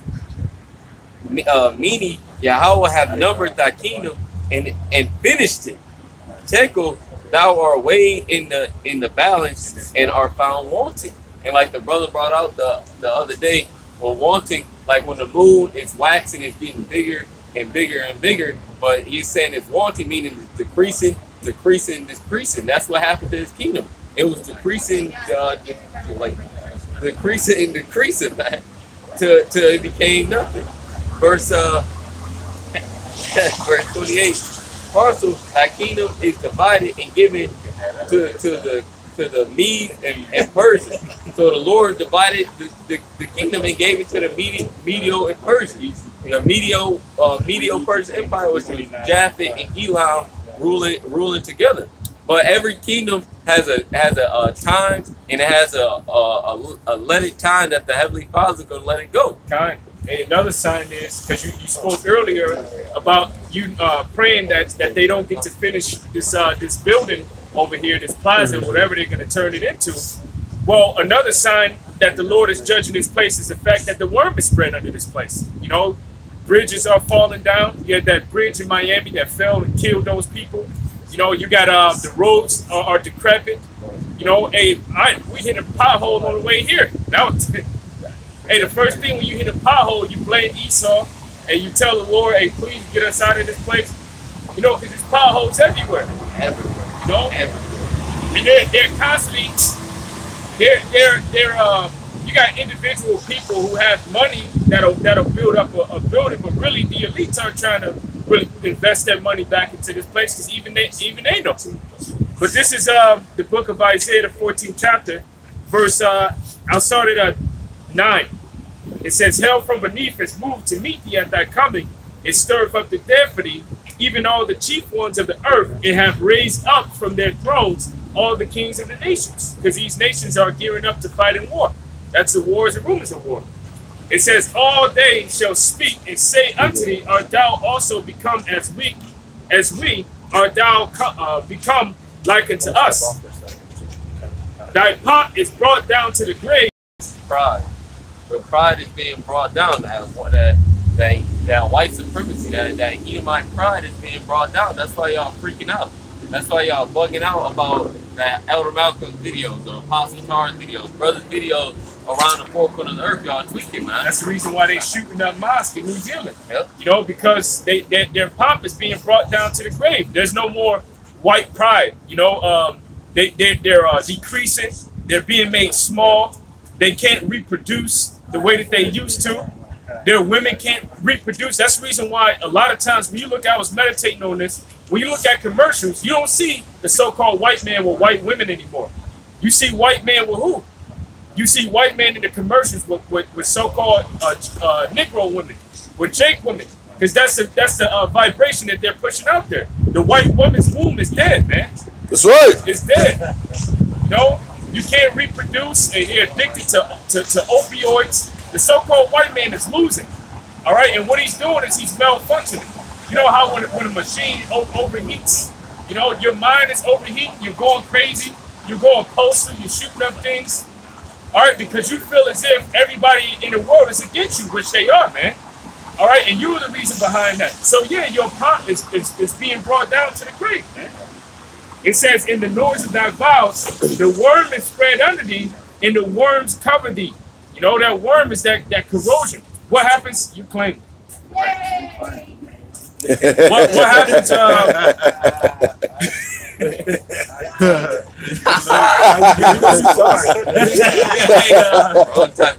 What happened? I don't even know why that just came. I don't know what happened with that. Demon hopped on it. Yeah, she's like, yeah. Well, I know why that happened. The so-called white man pride's going down. Exactly. She was saying yay to it. Yeah. That's right. She was celebrating. She was celebrating. It's being taken down. So that's another thing, man. When you look at the economy of this place, all right, the economy of America, the dollar is still strong. Don't get me wrong. All right, the dollar is still strong, but the dollar is constantly decreasing and it's devaluing because these nations around the world, they no longer want to use it. You know, they're trading amongst themselves. You know, they're ditching the dollar. You had who? Iran. You had was it Pakistan, if I'm not mistaken. You had those Elamites over there in India. You got the Russians. You got the Chinese. Or these are people that were using the dollar bill to purchase oil, which they need that oil so that they can build up their infrastructure. So these nations, they're not using the dollar bill like they were using it before. So it's devaluing. You know, it's still strong right now, but it's getting weaker and it's getting weaker, man. They shipping all those dollars back in ships. They coming back over to America. And what does that do when you send money back? The currency that was what you call it, with the petrodollar, when you send it back, you create inflation. And that's why that tank of gas that I get from $19.99 for $10, I get at least a half a tank. It's double that. You know, it's double. Everything is basically it's double. So Everything is increasing. Increasing. You know, Inflation. Yeah, and that's the reason why you see in America, they want to go and war against Venezuela. Yeah. You know, they want to go down into Venezuela. Why? Because Venezuela is sitting on so much oil. God. So here it is, they're beefing with the people on the other side of the pond. You know, eventually they won't be able to get that oil over there like they were getting it before. So they want to get it right over here you know, right near their homeland. Right. Right. Oh, can I get this real quick? This is he's just talking about this is scripture we all know. Habakkuk 2,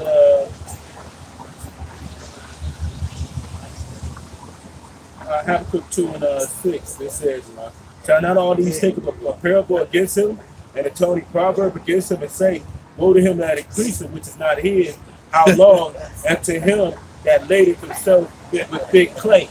So he getting himself in deep debt. Americans basically a China.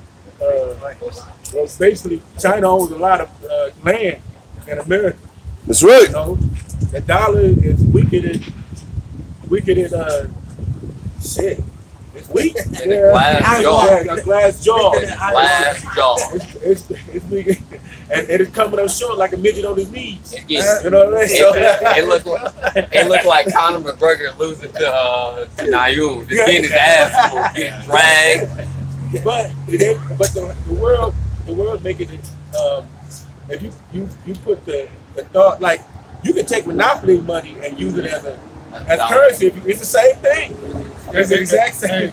Money right now look like monopoly money. Exactly. Mm-hmm. Yeah. And like the Devon said, it's the same thing because all monopoly the money is a note. It's not backed by anything. It's just a piece of paper, and that's all money is. Now it's just it's just literally pieces of paper that we use. And then credit is even worse. That's literally just made up money, man. It's money that don't even exist because credit goes back to I believe. You just believe it's money, man. It's nothing. It's literally nothing. And that's why the dollar being devalued so much, man. Because every nation is realizing that it ain't backed by nothing, man. It ain't got no weight.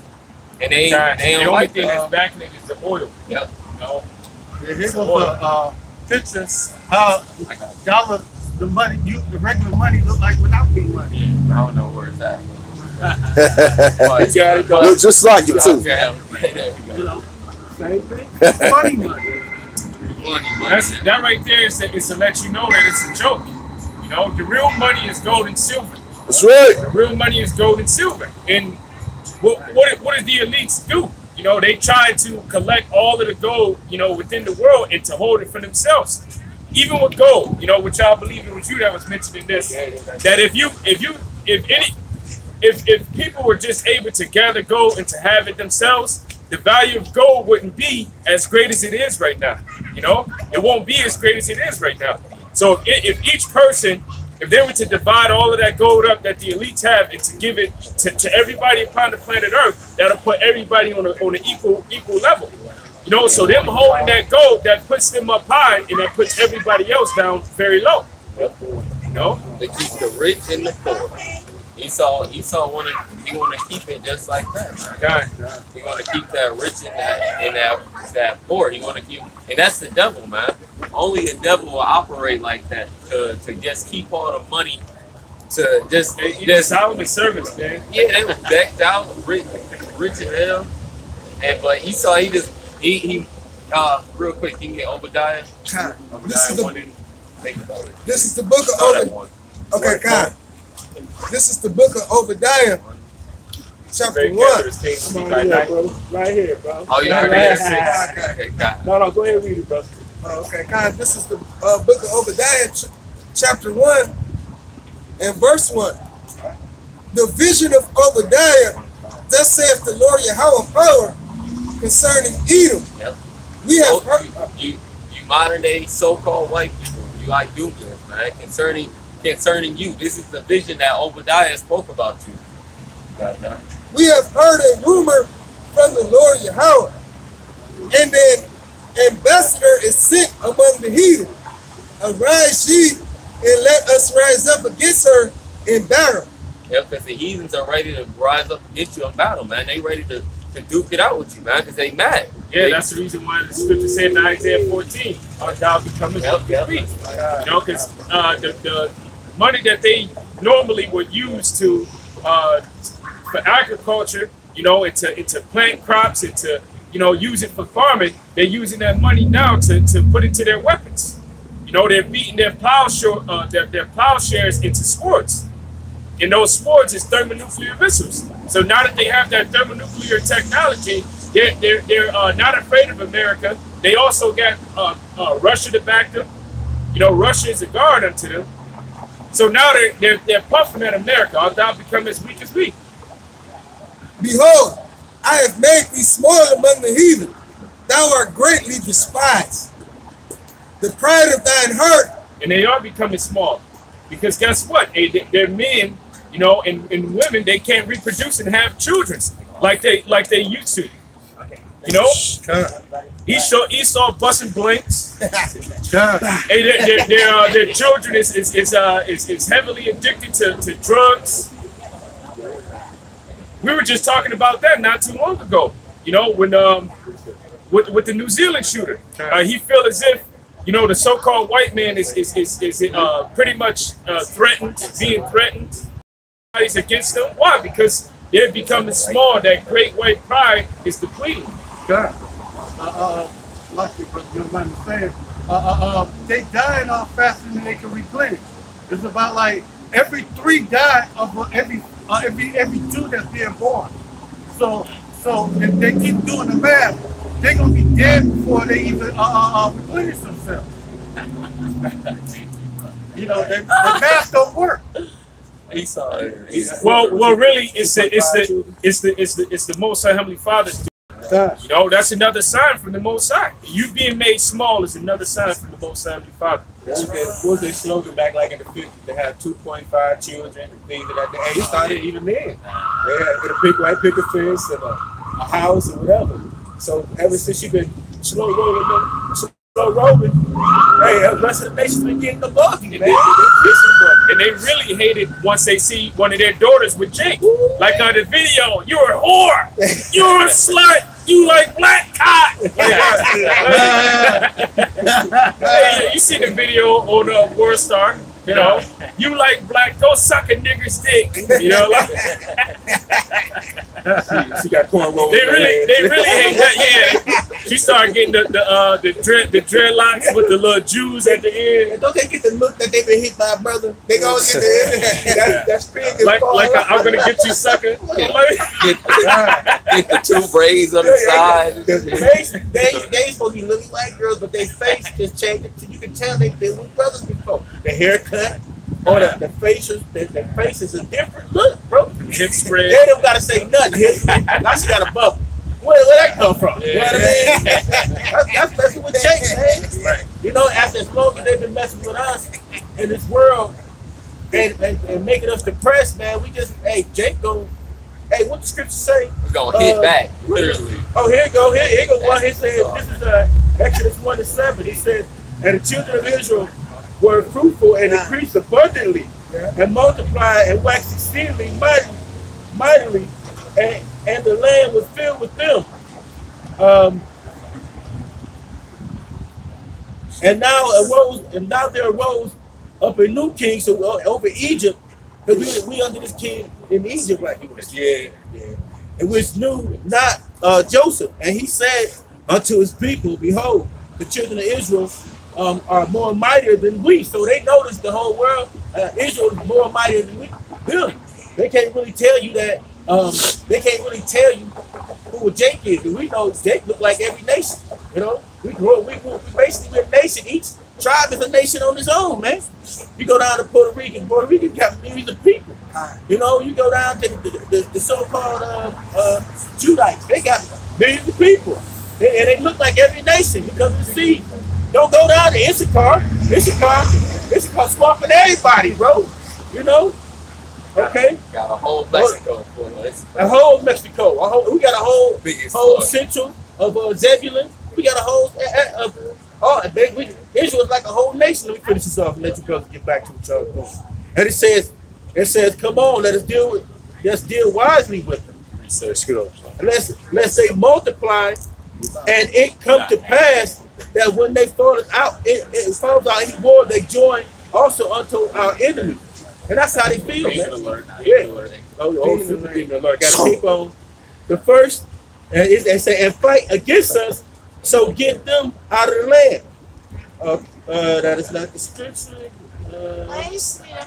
It says, therefore, they did set over the taskmasters to afflict them with their burdens, and they built for Pharaoh treasure cities, and Ramesses. So we building up America.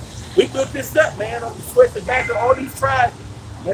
It says, but the more they afflicted them is the point. The more they grew, and the more they multiplied, they grew. And they were free because of the children of Israel. So they see us getting above, like the brother said. They doing 2 point shit. They going one child. It's like it's one child, basically 2 kids. And but every nation, like Israel, we doubling, tripling that, man, swamping them. So and then on top of it, it's the whole world. So think about all those the Jake that they don't know. So that's why they got a nuclear missile to try to destroy. And that's why they got all these chemtrails and things in the air, the food, the things to try to destroy. And you think that these elites that are on top don't know that the technology that they're pairing, DARPA and all of these other, tech institutions to come up with, which is the RFID chip. You don't think that they know that that's the mark of the beast? You don't think that they read the scriptures and know that what they're trying to put inside of people is the mark of the beast, according to the book of Revelation, the 13th chapter, verse 16. They know it. But here's the thing. You can't, if an Israelite have a child with another woman of another nation, or you don't know, sometimes you can't look at that person and say, okay, well, that's an Israelite or not, Esau, another way that Esau wants to try to get our people to be cursed is getting them to take that RFID chip, There's a few things that Esau did. Esau tried to mix his seed amongst us, which according to the book of Luke, the 16th chapter, there's a great gulf fixed. So their spirit can't come they can't be in Jake because their spirit that's within them will always be an Edomite, man. So they try to confuse the Most High Heavenly Father and the angels by having sex with Jake women, thinking that they can confuse the Most High Heavenly Father and the angels. You can't confuse them. They know that you're an Edomite. They know that the spirit within that dark-skinned, Negro-looking individual with curly hair, got brown eyes, but something is just off about him. They know that that's an Edomite. But hey, some Jakes won't know that that's an Edomite. They'll accept him within the congregation. Here it is. He's not a. They'll accept, a person just because they're dark skinned, man. They won't accept a person, who can get the truth, the whole truth. And the difference is he just has a lighter complected skin. He may look white, but really he's an Israelite. The other guy's an Edomite, man. But that's another way Esau tries to deceive, by way of putting the seed, into our women, man. But then also the whole RFID chip thing. We got it. This is Genesis 35, and I started at 9. And the Most High appeared unto Jacob again when he came out of Padan Aram and blessed him. And the Most High said unto him, thy name is Jacob. Thy name should not be called any more Jacob, but Israel, Yasharallah, shall be thy name. And he called his name Israel. And the Most High said unto him, I am Yahweh power. Be fruitful and multiply. A nation and a company of nations shall be of thee. Go to what the Bible is talking about. A company of nations. Each tribe is like their own nation. That's why when you read numbers, it's like, tribe of Gad got all these different sub tribes within them. Because it's like its own nation. There's so many Israelites upon the face of the earth.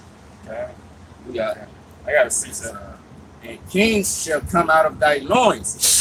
Yes, I speak basically he make up the majority. Even though Esau, he try to label us as the minority because he done use the philosophy of divide and conquer, right? So he's divided, the 12 tribes as it were, and made us to think that we, different people when we all of the same foe. We all of one nation, which is Israel. We all come from out of Abraham, Isaac, and Jacob. right? But he did away with our biblical names, by calling us, Mexican and Negro and Native American to make us think or to make us believe as if we're different people when we all come from the same stock. Right? And calling you by colors. Because no longer do we call you by, the true biblical nations, that according to the book of Genesis or the 18 nations according to the Bible, but he changed the names of the Israelites. He even changed the name of himself. He now calls everybody upon the planet Earth by color, or you're called by the nation that you were born in. So here it is. You got a Jake that was born in China. Actually, I'll take it this way. You gotta. For an example, there's this comedian. I think his name is. He's from Louisiana. He was born in Louisiana, if I'm not mistaken. But I think he lived in maybe he was born in South Africa or something. That's it. Okay, yeah, but Trevor Noah. Yeah, but he doesn't identify. Trevor Noah. He doesn't identify with being he doesn't identify with being an Edomite. He calls himself African. He said, "Well, I'm African. I was born African." But that's not right. Really, the right way to do it would be to call each person upon the planet Earth by the nation that they come from. And Esau, knowing that, Esau being the devil, what did he do? He brought forth those covering casts, those lies. Psalms 44:14, thou makest a byword among the heathen and shaketh of the head among the people. My confusion is continually before me, and the shame of my face have covered. Fire, boy. This is fire. It says thou make it. He says thou make it. Thou make it. Read it again. Psalm 44:14. Thou makest a byword among the heathen. So he makes a byword among the heathen. They call these heathen other names which they're not, which anciently they will never be called by. Keep going. A shaking of the head among the peoples. My confusion is continually before me, and the shame of my face has covered me. So Esau has brought confusion to the entire planet Earth, man. He didn't call. Just keep going. Okay. For the voice of him that reproaches and blasphemes by reason of the enemy and the avenger. And all this come upon us, yet they have not forgotten me, neither have they dealt falsely in thy covenant. Basically, the same point speaks about that. What they did to the heathen, man. That's why Africa is named after Africa Vespucci now. America is named after America Vespucci. Scipio Africanus. They switched up the landmark, man. They changed everything up, man. Esau's the devil, man. The scripture talks about how he changed laws and ordinance. Esau came into power and flipped everything around. Like even a Greek Edomite is like, what the fuck is this? When the Romans came into power, man, when they came with the Senate, they came with the Patricians. That's in Maccabees, if somebody can find it. Because It's like chapter 8. It's second Maccabees, right? Yeah, it's second. And somebody can find it real quick about how the Roman came into power. They came with the Congress. They didn't put chapter 8. They didn't put crowns upon their head. They had a council.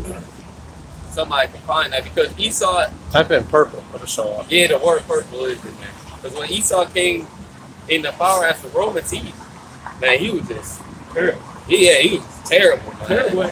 Because he beat his own brothers, the Greeks. They was confused by it. And you can add the weaponry because they came with iron. And they had brass type weapons. You know what I mean? But it was basically when the Romans came through, it was like more of an iron age, man. And, I can understand because brass or something is soft and metal. You know, I can add on to that. You know what I mean? That the weaponry is different too. But they were more fierce. They were more fierce to them, man. That's why they went through them like that. You know, that's why.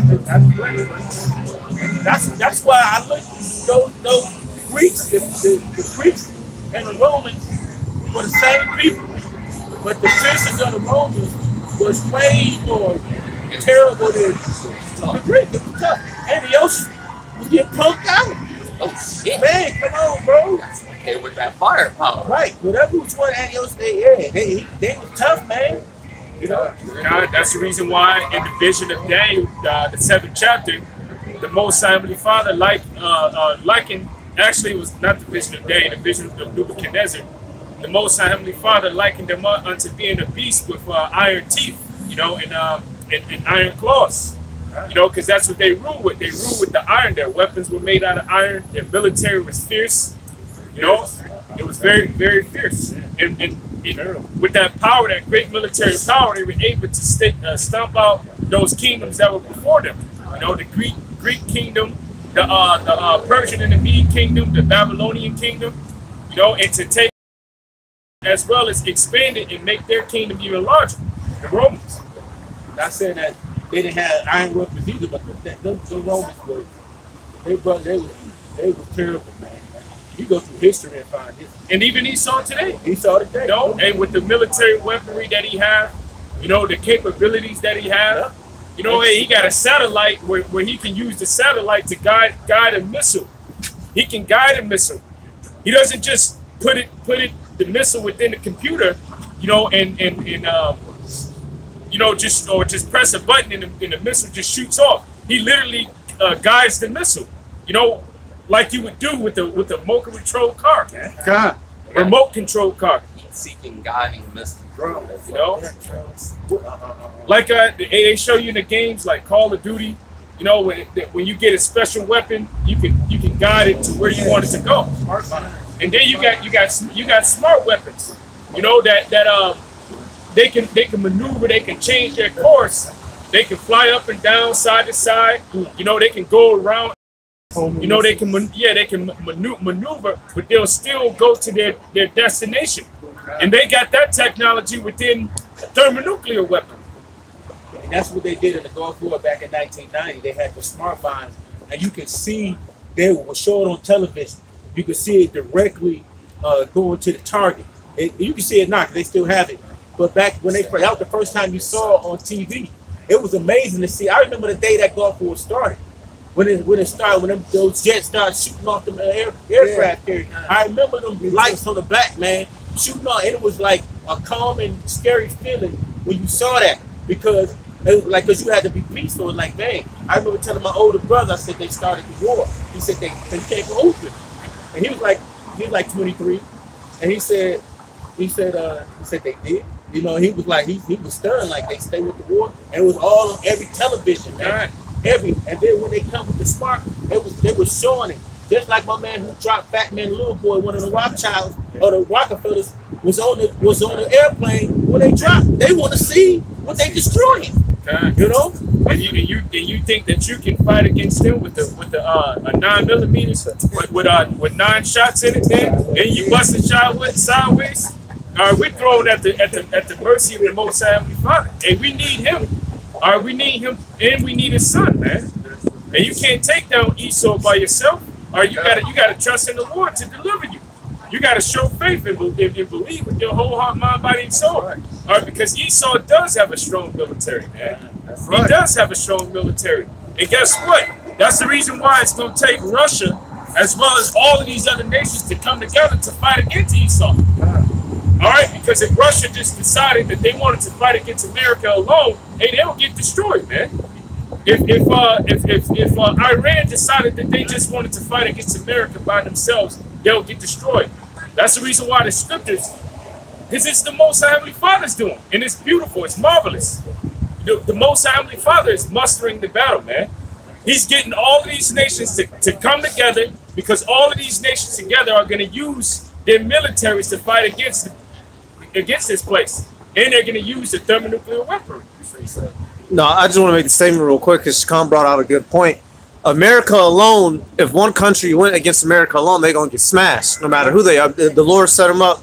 Like when you look in the scriptures, Judah Maccabeus, he couldn't be taken down. Quick precept. He can't. Hey.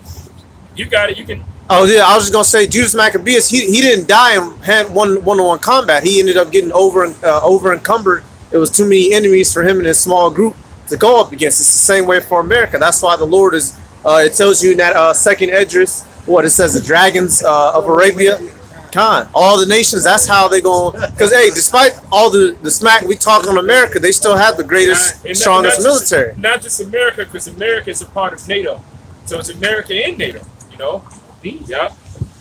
Revelations, the 13th chapter, verse 4, it says, and they worshiped the dragon which gave power unto the beast, and they worshiped the beast, saying, who is like unto the beast, and who is able to make war with him? You know? That's it. Right so there. not just one nation can come up against him. It's going to take a conglomerate of nations to come up against America to fight against this place. But then who's going to be the one to finish it off and to finish them off? It's going to be Yahushua. That's right. It's going to be Yahushua. So we can't do it ourselves, Hakim. You know, we need Yahweh. You know, we need Yahweh, and we seek him through his son Yahushua. We need Yahushua. Hey, we got something real quick. This is Ezekiel 38 and verse 1. No, you go ahead. Okay. 20 to 8. 27, I think that's going. And I'll bounce on. Ezekiel 38 and verse 1. And the word of the Lord Yahweh came unto me, saying, Son of man, set thy face against Gog, the land of Magog, the chief prince of Meshach and Tubal, and prophesied against him. In modern day, those lands are ruled by the Russians. The Russians are in the land of Gog and Magog. Those are the people inhabiting those lands modern day. Because ancient world it was Japhet, but modern day this is basically a modern day prophecy. Yeah, that's the reason why you got to get into geography, like Apostles Augustine. Verse 3, and say, thus saith the Lord Yahweh, by power, behold, I am against thee, O God, the chief prince of Meshach and Tubal. I will turn thee back and put hooks in thy jaws, and I will bring thee forth in all thy armies. Which shows you that the Most High Heavenly Father is in control, because He said, "I'm gonna put hooks in your jaws." You know, and you put hooks in for an example, like when you are driving an ox or you got a horse. When you driving a horse, you have something called a bittle or a bit.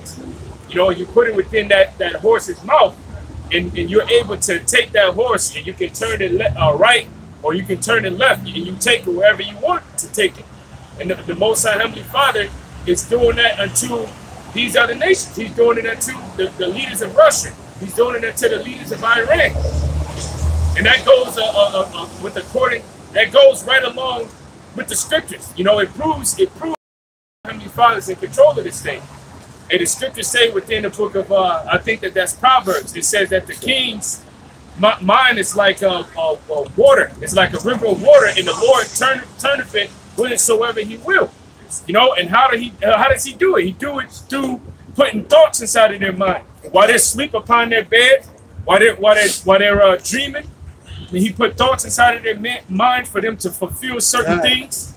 You know, whether it's to drop a bomb on the country, to go to war with a country, it's the Most High Heavenly Father who's in control. And Putin just said, I don't want no problems. Putin, he just said, I don't want no problems with nobody. But the Spirit of the Lord is like putting them hooks in their jaws. He's pulling them in. Hey, look, the Heavenly Father, Yahweh, He controls everything. Right. And that's book of Revelations. It says, hold back the four winds until the servants have been sealed in their foreheads. Now, those angels that are holding back the four winds, which is the thermonuclear destruction, they're being let loose. And why? Because those elect has to be sealed already. They have to be sealed or close to being sealed. Because you're seeing these nations gear up for war, and the animosity and the energy, that vibration of hate that's behind them is unlike any other time that it's been, you know, in the history, you know. It's and all of them clothed with all sorts of armor, even a company with buckler and shield, all of them handling sword. Persia and Ethiopia, Libya with them, all of them with shields and helmets. Gomer and all his bands, the houses of Togarmah and the north quarters, and all the bands, and many people with thee. Be thou prepared and prepare for thyself, thou and all thy company that are assembled unto thee, and be thou a guard unto them. So the Lord is having all these nations gather together and become companions and friends just to gang up and take out America. The Lord want to jump America. Yeah. The Lord, oh, you got it. I was like it was talking about the helmets. That was describing all their weapons that they got, that they're gonna use to jump on America, because they're gonna use all type of missiles. ICBMs, like the brothers saying, they're gonna still use smart bombs, all that. You gonna get jumped on that. He felt like the big bully on the block, and everybody wanted a piece of him, man. They all about to walk up in the line, personally going across, and they walking up to him. He's sitting there by himself, man, and he already knows about that. But he about to get his ass. We got a preset. Zion. Okay, kind. It was to go with that. You know, it was like to land back off of that. The book of Jeremiah 51 and 27. It says, "Set up a standard in the land, blow the trumpet among the nations, prepare war, prepare the nations against her, call together against her the kingdoms of Ararat." And Ararat is where? It's in Turkey. Now, Turkey is a part of NATO. That's the reason why the scripture speaks of your own allies, you know, some of your own allies turning against you, man. It says, "Mene and Ashkenaz appoint a captain against her, cause the horses to come up as rough caterpillars, prepare against her the nation with the kings of the Medes and the captains thereof, all the rulers thereof, and all the land of his dominion." So that goes right along with the book of Ezekiel. They were speaking the same thing about all of these nations gathering together as a conglomerate to take you down, to fight against you. This is Isaiah 46 and in verse 9. It says, "Remember the former things of old, for I am Yahweh, by Hashem Yahweh Shai, and there is none else. I am Yahweh, and there is none like me, declaring the end from the beginning, and from ancient times the things that are not yet done, saying, my counsel shall stand, and I will do all my pleasure. Calling a ravenous bird from the east, the man that executed my counsel from a far country. Yea, I have spoken it. I will also bring it to pass. I have purposed it. I will also do it. You know, showing that, hey, the words of the Heavenly Father are pure, they're strong. You know, because, hey, we just men up here. You know what I'm saying? The Most High, he set his men up, okay, to come out and prophesy and warn the people. And the things that we going into, we can't think this up. Okay, we can't foresee. Okay, that's the point. That's the point. Yeah. You know what I'm saying? Showing that the Most High, he's got everything in control. Okay, it's strategically planned from the beginning. We just reading his thoughts. We just reading the thoughts of it's like the Most High, like a diary. It's like the Most High diary, man. Memoir. Memoir. Well, everybody can pick up this book and comprehend the things that we're seeing. You know, to be able to put it together. Everybody can't decode the Most High Father's algorithm, man. Only the prophets can. That's the reason why you got many different people that are out there. You got Christian Bible thumpers, but they can't tell you the prophecies that are written within the Bible that are going to come to pass. You know, they're not prophesying about World War III. They're not prophesying about America being destroyed by thermonuclear technology. They're not prophesying about the mark of the beast being the RFID chip. And if they do, guess what? They stole the word of the Lord, man. They stole the word of the Lord from what? The prophets, because we're putting this word out there on the unicorn, man. God. That's the reason why you got many far out different doctrines that are out there by way of Christians, man. Then you got guys that are saying that a volcano is going to destroy this place, man. You got guys that are saying all kind of different things. You got guys that are saying the mark of the beast is Christianity. Nobody understands this book like the prophets do, man. And beginning with our apostles and elders, you know, on down, we have to be those prophets coming back. And the scripture tells you in the book of what is that? Sirach, the 36th chapter. It says, raise up the prophets that have been of old. Raise up oracles. We have to be those prophets and those oracles. Who else do you see or hear out there? What we do? Coming out to the street, prophesying like the prophets did of old, speaking of things that the Most High Heavenly Father declared from the beginning. You know, nobody else is doing what we do. Just on what brothers are talking about, Proverbs 1 and 6. To understand a proverb and an interpretation of the word of the wise and their dark saying. And the fear of the Lord is the beginning of knowledge, but fools despise wisdom and instruction. And guess what? All of you people are fools, man. That's right. All of you are fools. Because here it is, and we're giving warning by way of the book. We're giving warning by way of the Most High Heavenly Father's message. But guess what? The whole world is despising what we have to say. We say right, they say left, man. And the Lord has set us up because the Lord, and He speaks to His prophets. And the scriptures say what? That the Lord make foolish the wisdom of His world. Just like Elijah made those priests of Baal look foolish. And guess what? Hey, we're doing the same thing. If Albert Einstein was alive today, guess what? We'll make his ass look foolish, man. If Thomas Edison was alive today, guess what? We'll make his ass look foolish. And any other so-called Edomite philosopher. That's right. The wisdom of this world is foolish. Hey, they'll be here today, even though Albert Einstein, he helped to make what they're using today is the bomb. And guess what? He said, I know how World War I will be fought, I know how World War II will be fought, but World War IV will be fought with sticks and stones. Right. But even he will be speaking out against us when we talk about World War III, man. I got the reset. Jeremiah 50 and 9. Below I will raise and cause to come up against Babylon, the assembly of great nations from the north country, and they shall set themselves in array against her. From thence she shall be taken, and the arrows shall be as a mighty expert man.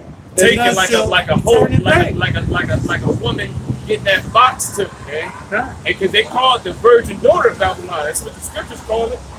Because this place ain't really saw no real bloodshed, no real war, man. But this place, you know, the elites ruling through this place have been the cause of all of the major wars upon the planet Earth. But this place ain't really felt nothing. But you're about to feel that heat and that sting from the thermonuclear missiles. You're about to be taken. And Chaldea shall be a spoil, and all that spoil her shall be satisfied, saith the Most High. Okay, hey, I got a question. Brother spoke on about. Oh, you hold something up? No, go ahead. Get yours up. Okay. Go ahead, brother. This is just to back that up. This is Isaiah 13 and 17. Behold, I will stir up the Medes against them.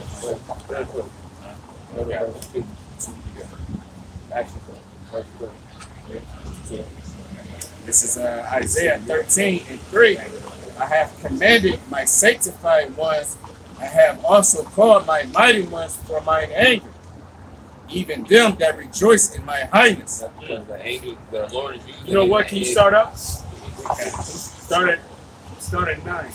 You're in Joel 3, right? Nah, this. Oh, okay. 13. Okay. Yeah. Because that was talking about the Lord commanding His mighty ones. Because the angels is the ones in control of the battle over there. They the ones doing. They moving pieces around. So basically, the Lord set up so He can do what He needs to do. got that. I'm gonna jump down. Read verse 4 real quick. Then, Verse 4, the noise of a multitude in the mountains, like as of a great people, a tumultuous noise of the kingdoms of nations gathered together. Yahweh of hosts mustered the hosts of the battle. So the Lord is in control, and He's going mustering the host of the battle. He's doing everything that has been set up since the beginning of time. What are you talking about? Okay, can I grab this real fast? This is Revelation 14 and 11. It says, matter of fact, Okay, this is I'm gonna go to Habakkuk 2 and 3. It says, "For the vision is yet for an appointed time, but at the end it shall speak and not lie." You know, because this what the brother was speaking over. He said with prophets, basically, you being serious. You know, the brother's talking about bringing scriptures up in Isaiah about the Lord muster up the host of the battle. See, everything is already set from the beginning to this time. So the Spirit of the Lord is just waiting, and the world is waiting because they know there's something about to come. But the men of the Lord know it's definitely gonna come. They see, we look for the Spirit. They look for a sign and stamp that say it's today. We know through the Spirit. We know through the Spirit and process of elimination, through the Spirit that He's about to set this thing forth, man. Okay. You know, the chip is going to be very near. You know, and that's what we look and we hear about it. So now we know when it comes to the point where the chip is going to be instituted. You know, we know that we know we're there because we already know that the prophecies speak about the world wars. We know those already came. You know, we know that they say this war gonna be burning the fuel in the fire. We know it's coming. You know, because we hear about what darker weapons. We hear about the lasers they got. You know, time is close, man. Go ahead. This is back in Isaiah 13, 17. Behold, I will stir up the Medes against them, which shall not regard silver, and as for gold, they shall not delight in it. Their bows also shall dash the young men to pieces, and they shall have no pity on the fruit of the womb. Their eyes shall not spare children. In Babylon, the glory of kingdoms, the beauty of the Chaldees. It says that their eyes shall not spare children. You know what that means?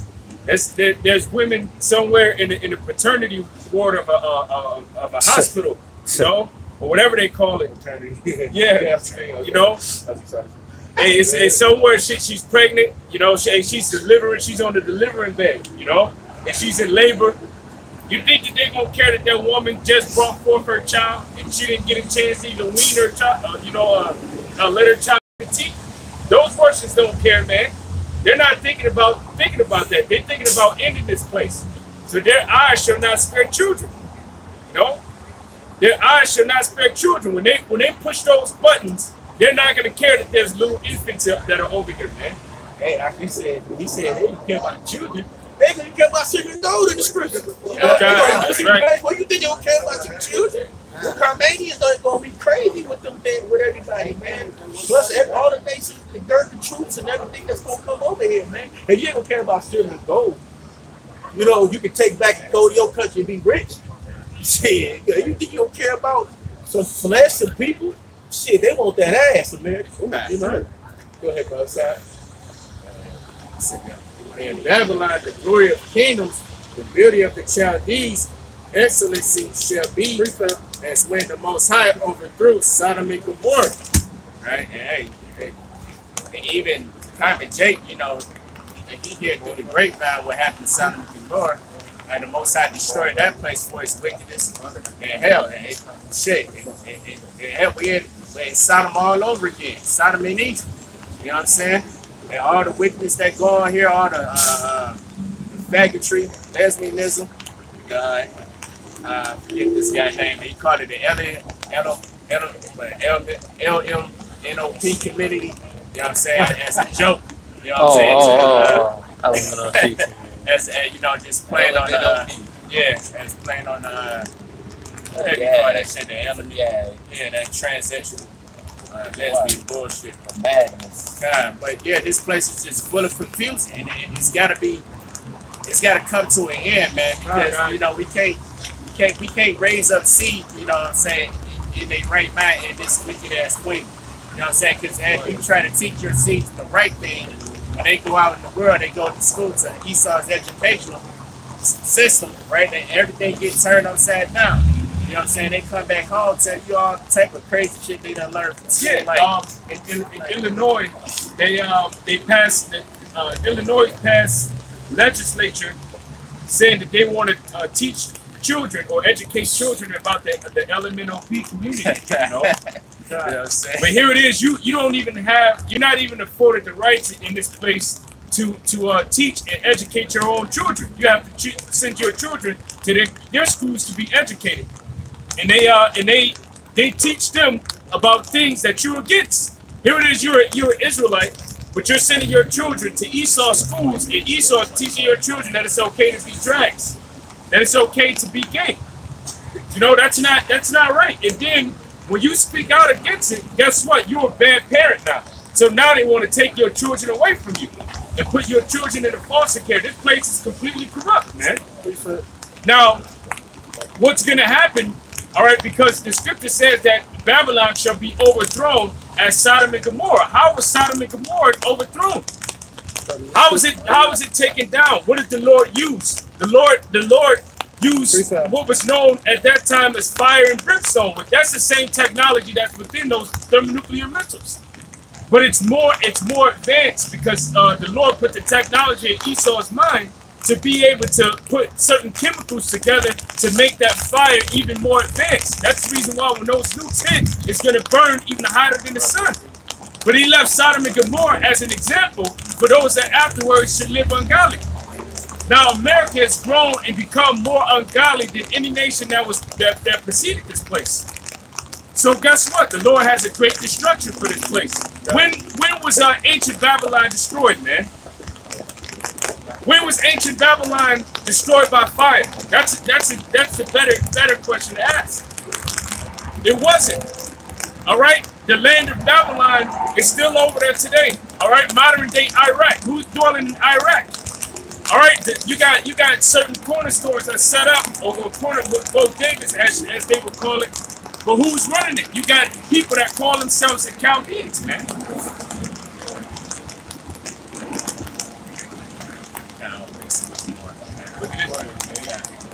Look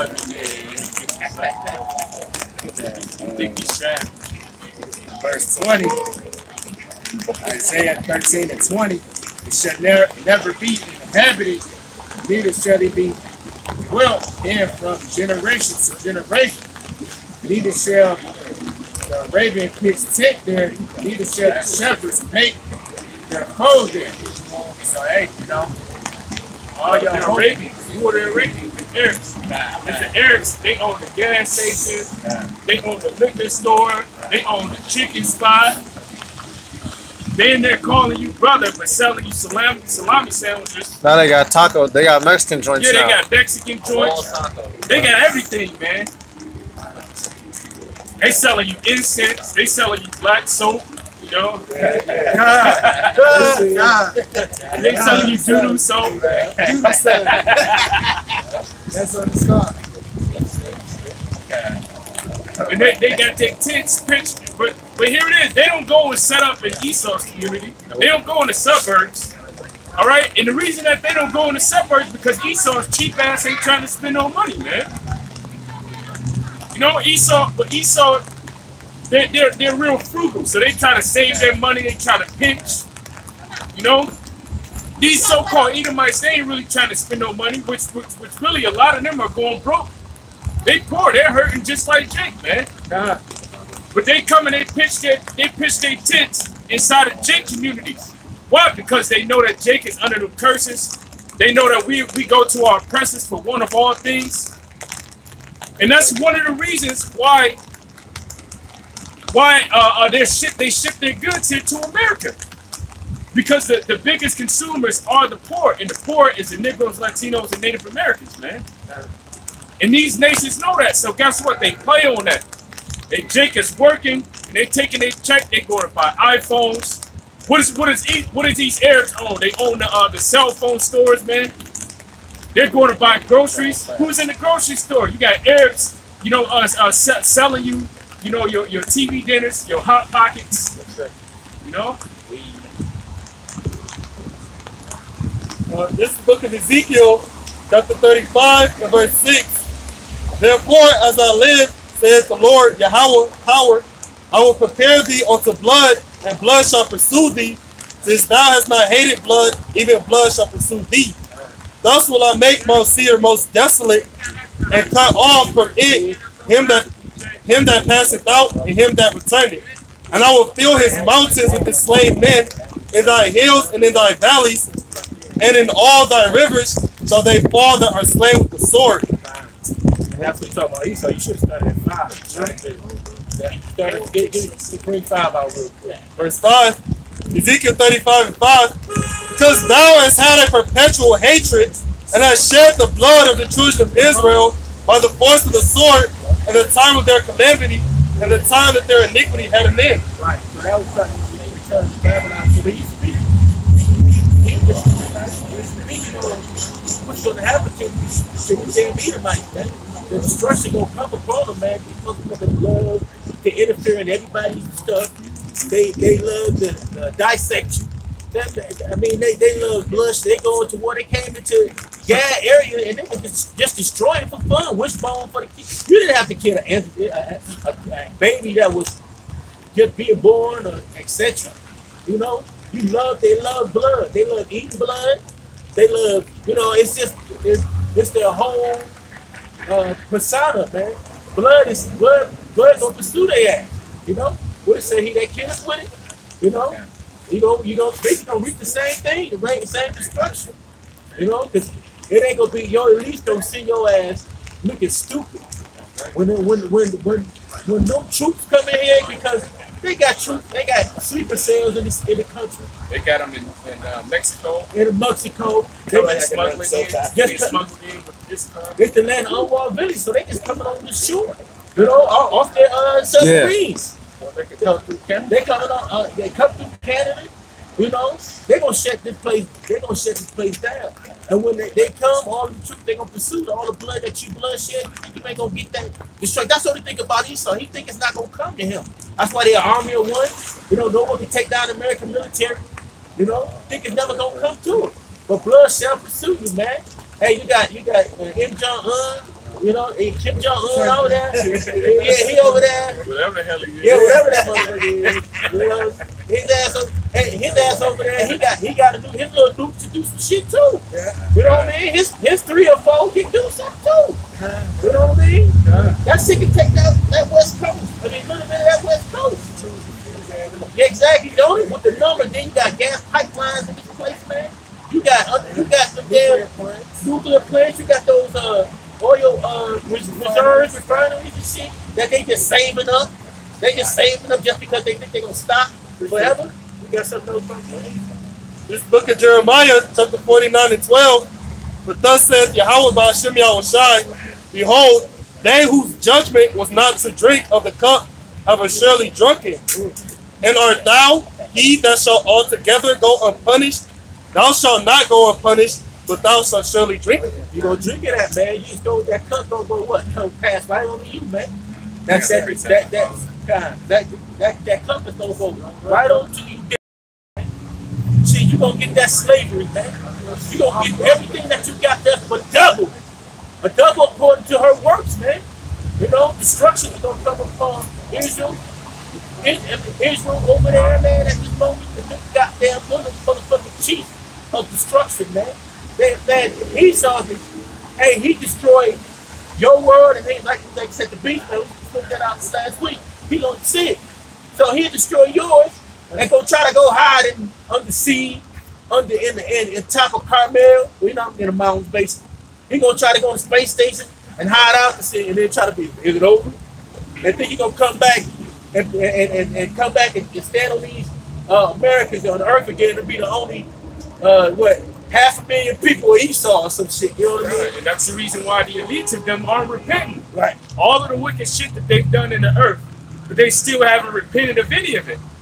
You know, because they think that they're going to go into these bunkers, they're going to cause all of this shit to happen in the world, and they're going to come into go into those bunkers while World War III is being fought, and then after pretty much everybody destroy each other, then they're going to come out and they're going to reign supreme over the world, man.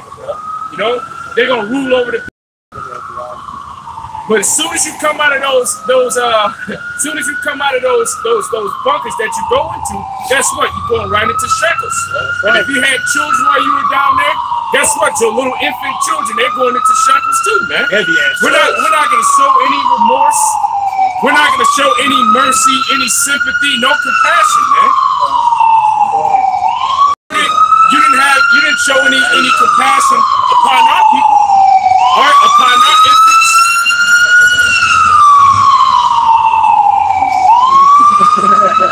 The scripture says, upon the ancient have you heavily laid thy yoke. You didn't care if it was an infant child. You didn't care if it was an old woman. You didn't care if it was an old man. You had them out in the field too. So guess what? Those that are of your nobles, Queen Elizabeth, all right, who's that Rothschild, the one that had all of the heart surgeries, you know, David Rothschild, his ass gonna get resurrected. He gonna go into slavery. All of you going into slavery, man. And there's a joke, you know, that we have, and we inside your womb before the child even come out. There's gonna be shackles put on your child, man. So the baby's gonna be born. He's gonna be like upside down and shit. Right, he gonna have shackles like. He gonna come out with an umbilical cord and shackles on, man.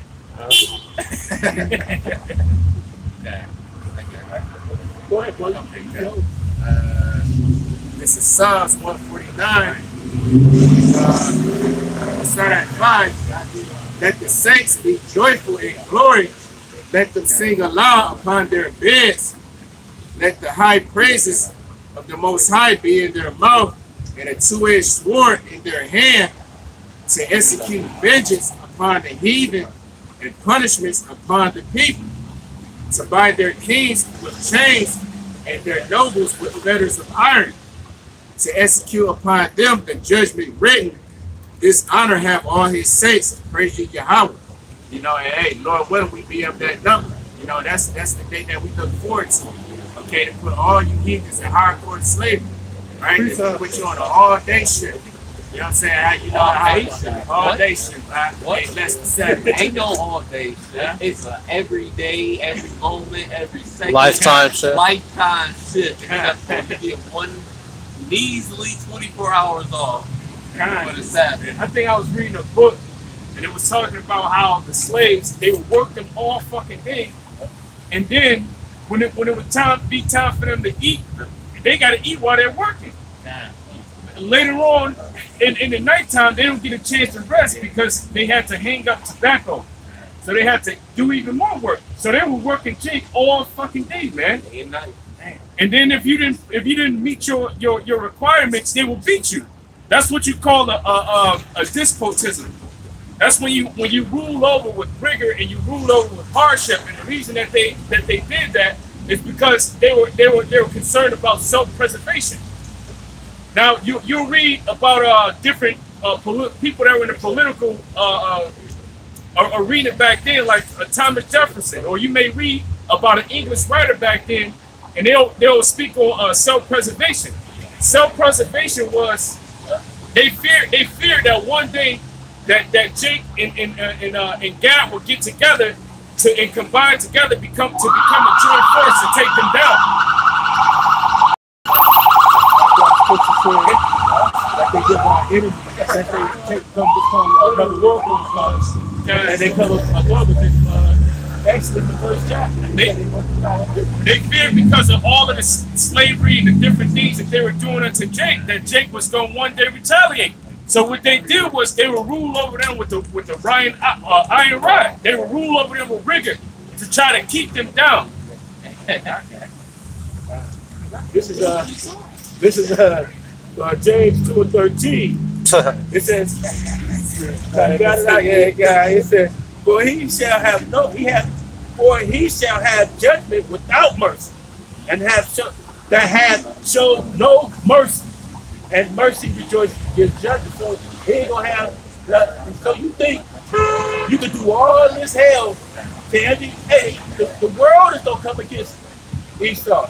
Even in that day, like brothers say, he gonna have some like they put taskmasters over us, gonna have them damn Africans over there. Esau telling them to be shit, beat the shit out of Esau. He did this. He did this. Boss, get your ass big bricks. You know what I mean? Brick, you get no hay. No hay. You get no hay. We got a precept to back you up on that. Job 20 and 27, the heavens shall reveal his iniquity. All right, and the heavens revealing his iniquity. And you brothers that are watching on the unicorn right now, how do you think that you're able to see this video? This video is being uploaded by way of the frequency going up to a satellite and beaming back down onto you. So guess what? Hey, the heavens is revealing his iniquity, man. And the prophets on the unicorn prophesying the downfall and destruction of this devil. But it says this as well. Because not only is the heavens going to reveal its iniquity, it says, and the earth shall rise up against him. So all of these nations are rising up against the devil, man. Right? And that's how you haven't shown no mercy upon no nation.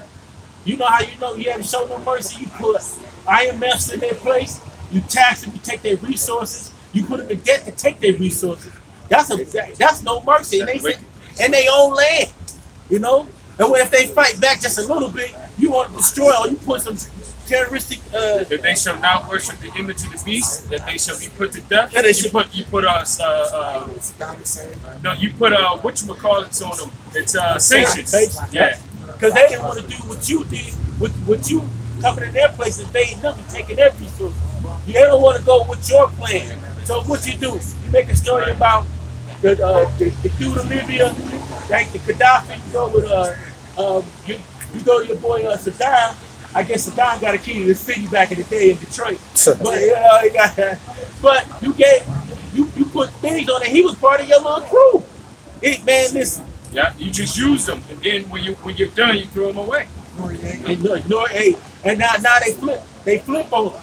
That's why you can't trust the state, man. Hey, then the scripture say, who will pity a snake charmer? I ain't trusting. Yeah, I got you. Who would do that, man? Who would put? If you know that it's a wild animal, man. Got it, bro. Go ahead, brother. You grab it if you want. You got it. Okay, kind. It's the book of Sirach, the 12th chapter, verse 13.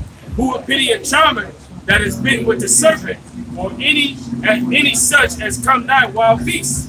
Hey, so if you knew that, so you gotta know it was a beast.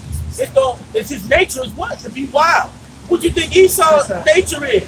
His nature is self-preservation. First rule for the animal. He gonna try to sustain himself first, man. Fuck everybody. Fuck everybody else. That's why he do what he do. He does what he do. He's a devil, but he gonna make sure he's straight first, man. So he gonna continue to make. And then, like I said, lavish. He said they got the crumbs off the table, man. He gonna give you your little crumbs, or other nations get their little crumbs. But hey, Jake starve. There you go. He ain't gonna eat. He ain't gonna eat well, man. If he can take a little blade of grass, you know what I mean? You know, the brother told us the story about taking the sugar cane. My man shitting this shit in his mouth. Irby Dose is the name of the slave that happened. No, he guaranteed he was hungry, man. He was hungry then. You know, how did they know that though? Some nigga probably told. He knew he was gonna get beat. He knew, but he didn't know that was about to happen. Exactly. Shit, he was hype as fuck going to that. It's like, okay, he's hungry. I'm doing everything. You want to feed your slave, right? Yeah.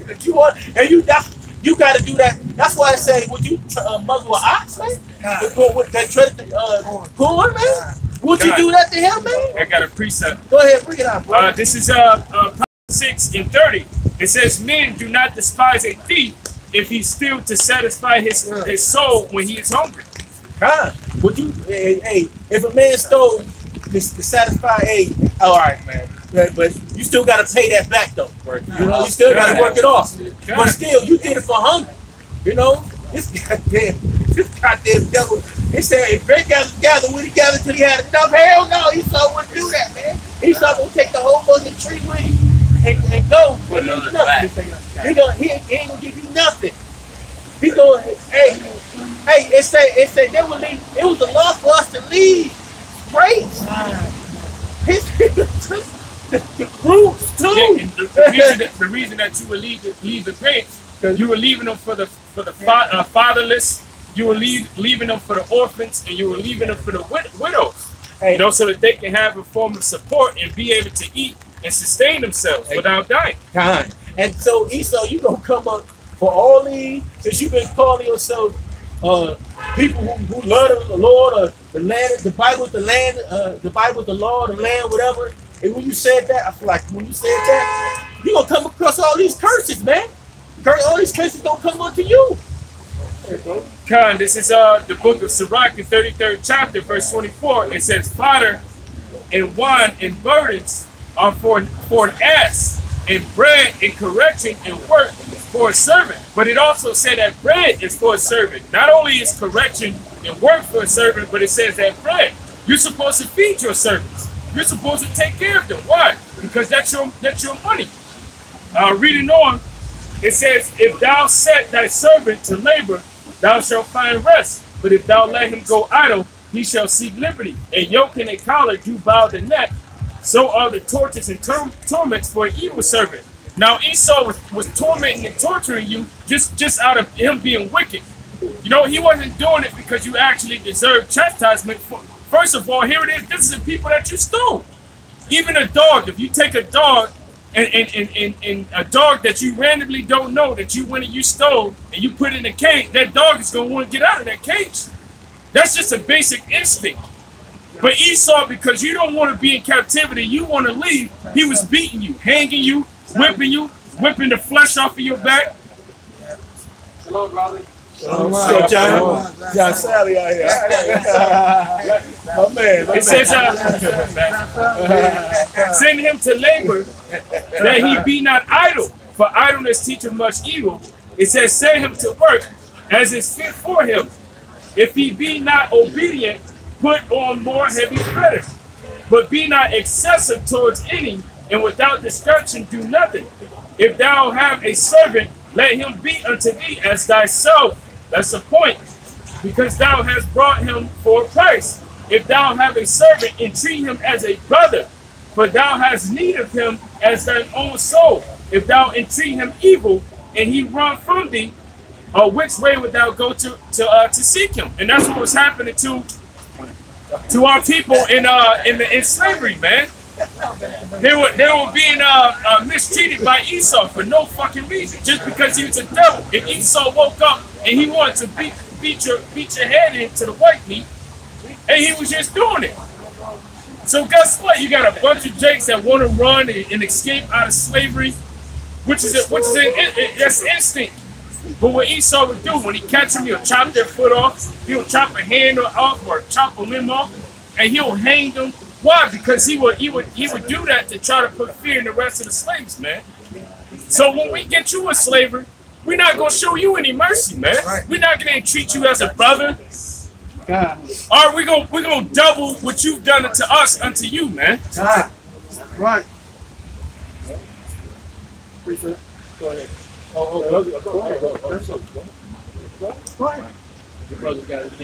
Book of Isaiah, chapter 47, verse 6. "I was wroth with my people. I have polluted mine inheritance and given them into thine hand. Thou didst show them no mercy. Upon the ancient hast thou very heavily laid thy yoke." You know? God, upon the ancient have you heavily laid your yoke. You know, so there was some old Jake with the pots of Egypt, you know, can barely stand up, and you whooping him because you beating his back in because he can't, you know, get as much cotton You know, as a 15-year-old Jake, man. You didn't care how old they was. You used them for some purpose in some fashion, man. So guess what? The tables are turning. You're about to be, look, the scripture says, whosoever diggeth a pit shall fall within that pit. So you dig a pit, you created a pit, which is a system of slavery. Now you're about to fall into that same pit. You're going to be a slave. There's going to be a intergalactic slave trade of you Edomites, man. Yeah, you're gonna have to go back to where did they come from? Go back to Turkey. That's what we're gonna tell you. Go back to the Caucasus. And that's too good for you. that's too good for your ass. Your ass gonna be man. And with the Caucasus was in the mountains where the Horites used to be at, man, up in them damn. And that was just bricks and shit. We gonna have your ass some.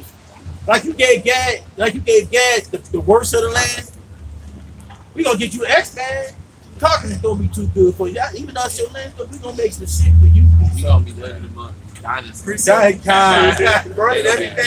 they always give me a second now.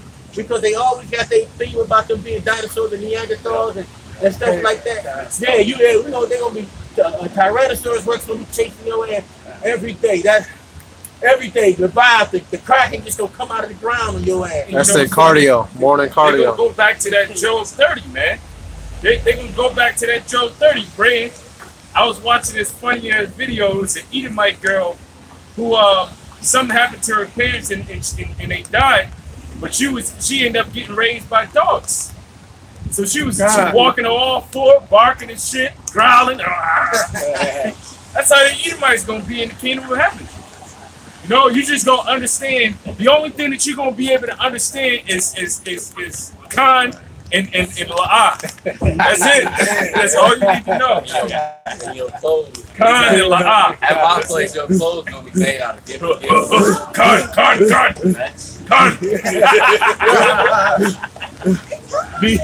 B. That's her name. Dirt. That's her name. Dirt. Be nothing. Yeah, dirt. Ain't nothing come here. Be nothing. She shit. Shit face. Kick, rat. Go ahead, brother. I said, like, y'all, but this brother got. Oh, you know what? Another good movie. A good movie that depicts how Esau is going to be. The Planet of the Apes with Charleston Heston. You know, and when they landed on which they thought that they were somewhere else, they landed on America. And those apes, which your brother like that. I know you like that. Planet of the Jakes. Those apes actually represents Israelites being back in power, man. Right. But you had Edomites, they were hunting the Edomites down, killing them. The Edomites were living in the field all in a prehistoric fashion. You know? That's how you Edomites are gonna be in the kingdom of heaven. That's right. Wearing drawers till they disintegrate. Isaiah 33. Woe unto thee that spoileth, and thou wilt not spoil, and deal treachery, and they do not treachery with thee. When thou shalt cease to spoil, thou shalt be spoiled. And when thou cease to make an end to deal treachery, they shall deal treachery with thee. Hey, man, what y'all did to us is going to happen right back to you. Hey, matter of fact, I got another precept right quick. Yeah, because we're gonna deal treacherously with you. We're gonna deal treacherously with you. The same way you deal treacherously with us, man. Shit, it's not gonna be a cakewalk in the kingdom of heaven for you. Yeah, I'm just speaking on the marriage term. It's not gonna be a cakewalk in the kingdom of heaven for you, man. Hey, you see how the babies, see in the scripture where it said a child to basically play with the lions and things of that nature. That same child gonna say the damn lions on you, man. You know, because hey, you put some children up, man. The spirit ain't forgot that, man. The spirit ain't forgot none of this, man. It's gonna be you want super babies, bro. So a baby that can just leave, we can just leave alone and find out what little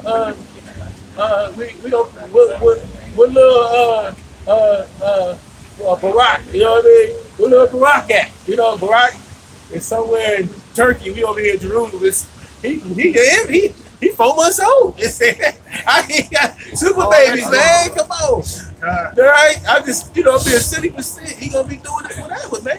Ain't nothing gonna touch him. All right. Go ahead, bro. Joel 3:3. They have cast lots for my people and have given a boy for a harlot and sold a girl for wine that they might drink. Right. So they in the slavery, what they do? They sold a boy to be a harlot so he could basically like breed. You know, like we was some goddamn animals, man. That's the shit. But you know what? The Lord told us He was gonna do this if we didn't listen to him, man. You know, if we didn't heed to his he saved the curse and the blessings, man. He said, and he gave a boy for a harlot and a girl for wine so they could drink. So, you know, giving them damn Africans, they was drinking, rounding us up, you know, and bringing us to the coast, and then giving us to the damn the goddamn devils, man. Rounding us up. That's why you damn Africans ain't got no damn. You gonna have to go down with them, man. You know, you gonna have to get that ass beat the same way. We gonna ship y'all the same way until you know, until that time Most High got tired of Esau, like that big oven on all of them. And most, like I said, most of them that day, most of them be doing that. What's that motherfucker name? Soldier Boy doing that shit, falling on this motherfucking car. What he say? Oh, trust falls. Oh, yeah. What he say? That's how put him in the coffin. Yeah, put him in the coffin. They gonna just jump in the fire and shit. They gonna just put him in the. They gonna just dive in that shit. They gonna dive in that shit. They gonna rejoice on that day. They gonna try to rejoice. But you know, they gonna be terrified in the spirit. You know, all in all, bro. Go ahead. Verse 4. Yea, what have you to do with me, Tyre and Zidon, and all the coastal policy? Will ye render me a recompense? And if ye recompense me swiftly and speedily, I will return your recompense upon your own head. So the Lord said, hey, you say you're going to recompense me? Yeah, hey, me? Swiftly and speedily, I'm going to recompense you. So he said, go ahead. Do it. So they already doing the damage. Somebody give me, real quick, and then you go back to your point. Give me Deuteronomy 28:49, real quick. Deuteronomy 28:49. Look, you got your.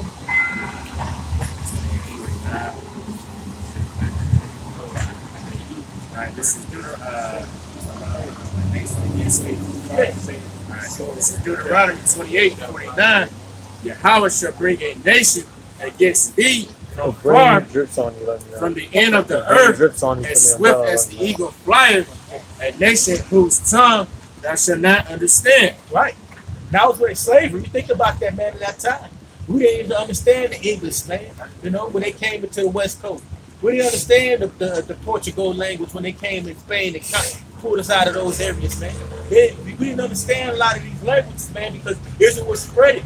Israel was rounded up. Israel was even up in Ireland, man. When we got took it when they came in and took us out of Italy or Sicilia, we shot the Moors shot up there to Ireland and up there and Greenland and all them other spots up there, man. You know, a lot of language we didn't know, man. Go ahead, bro.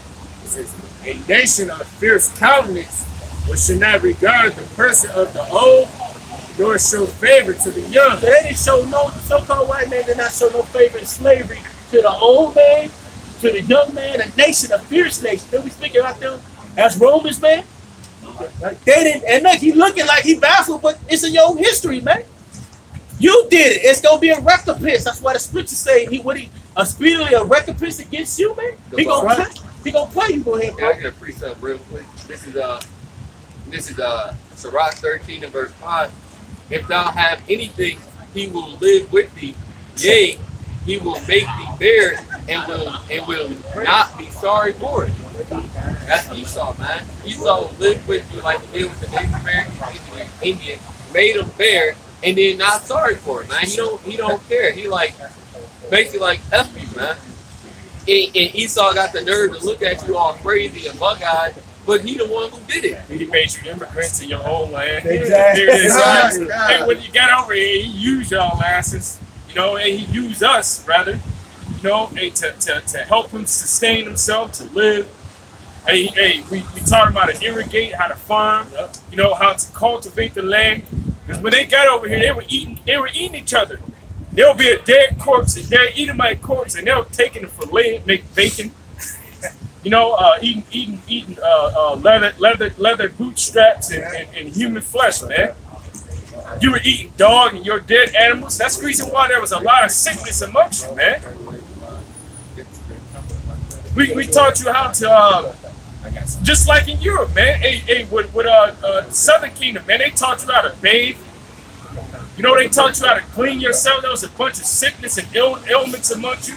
When you came over here, you was still in a low, vile nature, man. Didn't know how to do shit, man. Because really, over there in England, in Spain and in that area, they call it, what is that, the bottomless pit, man. So you don't really grow nothing over there. They're not into farming and stuff like that. There's no mineral resources. They were coming over here looking for those resources. And they were criminals. They were criminals. The first you Edomites over here was the worst. Y'all all pieces of shit, but y'all was the shittiest of the shit. So they taught you how to take care of yourselves, man. And what did you give them back in exchange? A thank you, but fuck you. That's what you gave them back, man. So as soon as here it is, they helped you out. They saved your life. All right, they succored you, and succored meaning to help, you know, to aid you. And the scriptures speaks on that. It says, "Forget not the friendship of thy surety." You know, here it is. They helped you out, and what did you give them back in return, man? Hell. Hey, bring yours out. This is Psalm 58 and 10. The righteous shall rejoice when he seeth the vengeance. He shall wash his feet in the blood of the wicked. Oh, wait. Give me 63. Isaiah 63 real quick. You go with that real quick. See, he said, what you gonna do? You gonna what? Wash his feet? Okay, now go to 63. Go ahead, Isaiah 63 real quick then. This is Isaiah 63. Sorry, what? The 3. I think it's 1 to 3. Okay, got it. This is Isaiah 63. Yeah. Starting 1. Who is this that cometh from Edom? Who is this that cometh from Edom? With dyed garments from Bosra. That is glorious in his apparel, traveling in the greatness of his strength. I that speak in righteousness, mighty to save. Wherefore art thou red in thine apparel? Thou art red in thy apparel, right? Go ahead. And thy garments like him that treadeth in the wine. So when you stomp on what? Grapes. You get that red grapes. Juice all on you, man. Like, but he said like him that treadeth in the wine, man. So he said he's stomping on grapes. Go ahead. I have trodden the winepress alone, and of the people there was none with me. So what the Lord said, he gonna come basically slaying. His garment's gonna be stained. Give me that. He said he's gonna be stained like a grave. He said it's gonna be. Go ahead. Yes, for I will tread them in my anger and trample them in my fury, and their blood shall be sprinkled upon my girdle. So just like in the wine vat, when you stumping on grapes, he say he gonna do that to these devils, man. And blood gonna be all on the garments, man. Right. He's gonna be tearing them up. And then go back to your scripture that you just had. Psalms 58.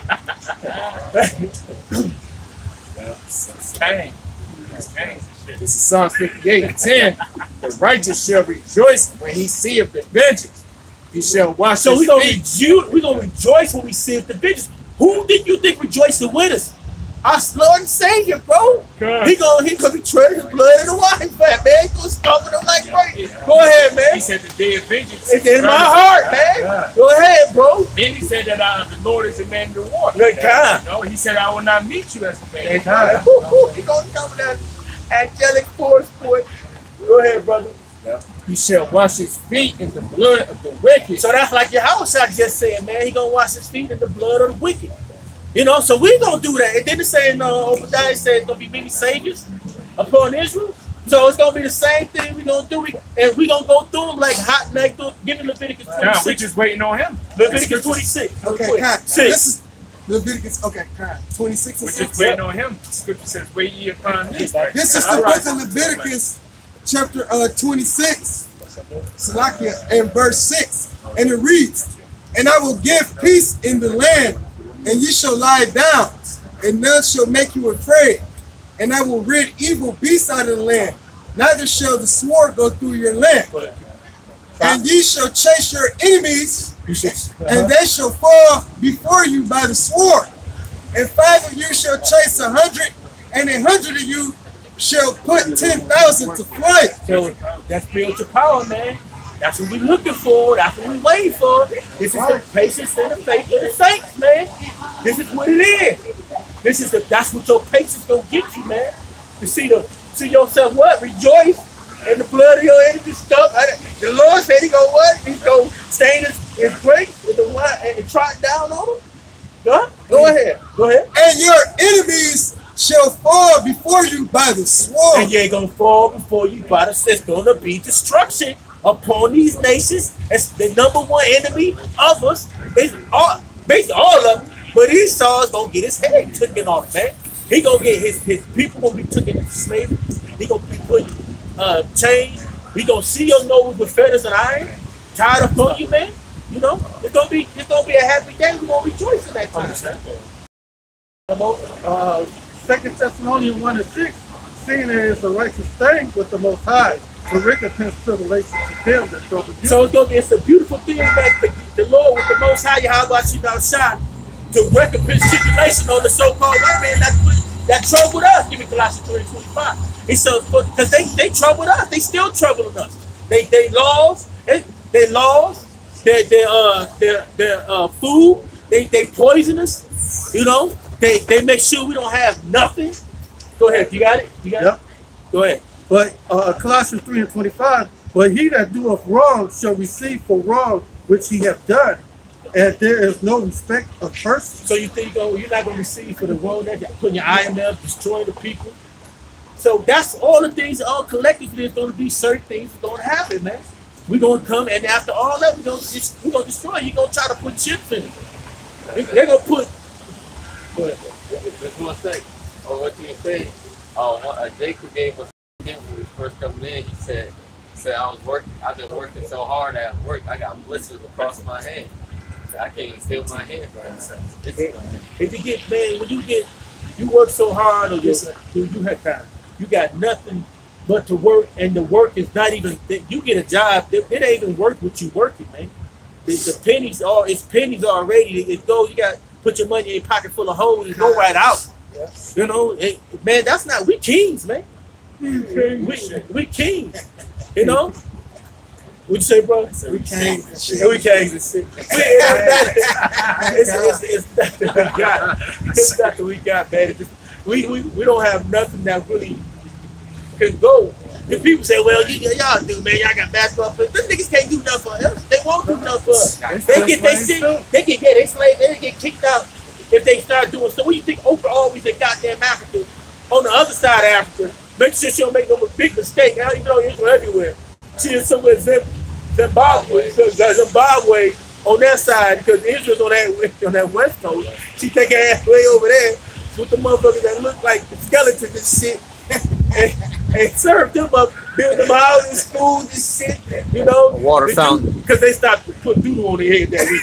You know what I mean? Ain't no flower coming out of it. Man, y'all heard this movie called Mondo Magic. I gotta show you brothers that shit, man. I heard of it. Yeah, Kai. Go ahead, put it out. Then I get. This is the book of St. Luke, chapter 18 and verse 7. And shall not the Most High avenge his own elect, which cry day and night unto him, though he bear long with them? He bear long with us, man. He's had the son. He's long suffering, even unto this devil. He waited. He like this. That's what the scriptures say. His sins that reach unto heavens, man. The Most High let this thing. So think of it, and if we say it's sin, just think about the number of sins that this devil will do. We know it's his spaceships, the junk he got in the sky, but think about how far his shit that went, man. Stuff we don't even know about, man. We don't know. Go ahead. Verse 8. I tell you that he will avenge them speedily. And he will avenge us speedily, man. And that's the blessing of Yahweh Shimon Shah for that weight and that long suffering and for what he told us, because what? We believe that he said he's gonna do it and he's gonna do it. That's the patience. This is the faith and the patience of the saints, man. All right? Okay? Give me that real quick. 2 Thessalonians 1:7. And you who are troubled, rest with us when Yahweh Bashem Yahushua shall be revealed from heaven with the mighty angels. So we gonna be revealed with the mighty angels. When you see the skies filled with the chariot, somebody give me the 14th chapter of Revelation, 14:4.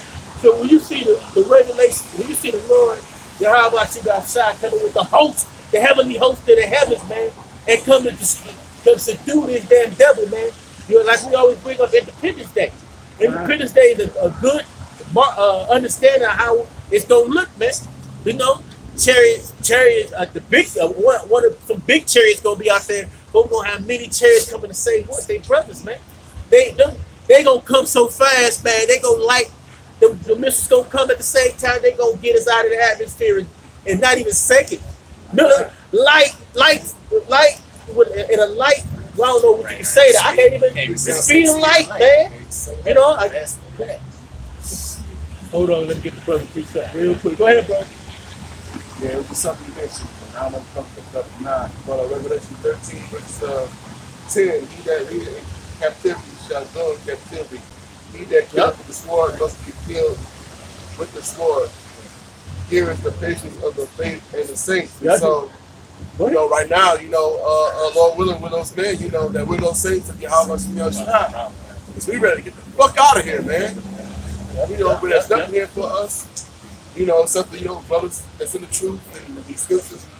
Yahweh Shah, and pretty much that's it. But you heathens, man, y'all about to go down like never before. That's right. That's right. You know, like never before. You got a preset? I got to pull it up. You got to pull it up? Okay, Kai. This was the whole lady finished this. Go ahead, bro. 1 Thessalonians 1:8. And a flaming fire taking vengeance on them that know not Yahweh and obey not the gospel of our power, Yahweh Bashem Yahushua HaMashiach, who shall punish with an everlasting destruction from the presence of the Most High and from the glory of his power. So they gonna destroy these damn devils, man. For the point from this, they have Esau had a good 2 good runs, man. But he still had little spurts. He had great runs. Matter of fact, he had more than that. He had more than that. He had 3 Greek Romans and the Greco-Roman Empire, man. So he had great runs. So Most High did it. He said he long suffering. The time that he had, you had that. You can't complain. You can't complain with your mud holes. Hey, he never did that. That's why the Most High's fair. He let all the nations get their chance to rule. He didn't want the damn Moabites and the Ammonites to rule. Those motherfuckers are nasty as fuck, man. We know East They had their time. They rest over there. Nobody really bothered them over there, man. They dynasty for good over there, man.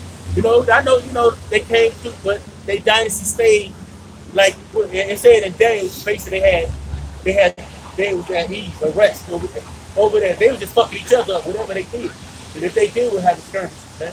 Or messing with the brothers that went over there, you know, because we had, you know, samurais over there, ninjas, things like the Israelites, right? That's good, bro. Okay, go ahead, bring yours out. This is Exodus 23 and 20. Behold, I send an angel before thee to keep thee in the way and to bring thee to the place which I have prepared. Beware of him and obey his voice. Avoid him not, for he will not pardon your transgressions. For my name is in him. But if thou shalt indeed obey his voice and do all that I speak, then I will be an enemy unto thine enemies, and an adversary unto thine adversaries. Right. That's the point. Because Yahushua, you know, he's that he's second command, you know, under the heavenly Father. So if we you know, abiding Yahushua, you know, by keeping his word, by keeping the law, statutes, and commandments to the best of our ability, you know, keeping the faith in him, in the Most High, you know, through his son, he's gonna fight for us. You know, we ain't gotta have no carnal weapon out here. We ain't gotta be putting guns out at camp. You know what I'm saying? In fear of these nations, all right? Bringing this word out is fearful enough unto these nations, all right? Because us being out here is that great sign, is that warning that let Esau know and all these other heathen nations that they going down. That's right. Because that we couldn't do this 40, 50 years ago. So now we're actually standing in great boldness against the face of our enemies, letting them know that they ain't shit. And eventually we're going to get power back again. We're going to get spiritual power again. You know? And these nations, when you go into the book of Revelation, the 11th chapter, and it speaks on Moses and Elijah. It says that these parted the sea.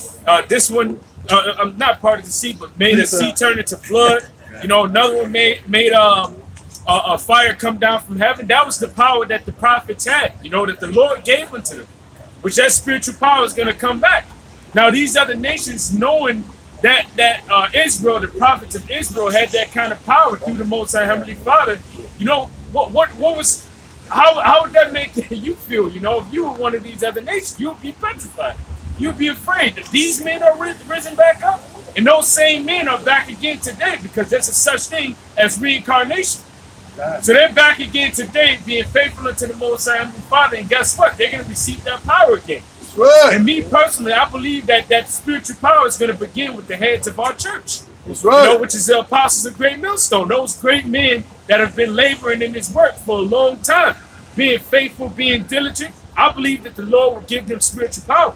Right. And that they will be able to see vengeance exacted upon their enemies. To live to that day, to see Yahushua return, or to have the power to be able to heal.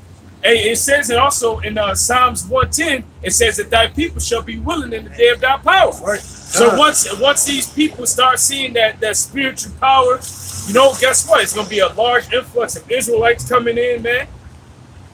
Because remember, there's an innumerable multitude outside the 144,000. There's an innumerable multitude. Right. And a lot of Israelites are going to come in once they see that spiritual power.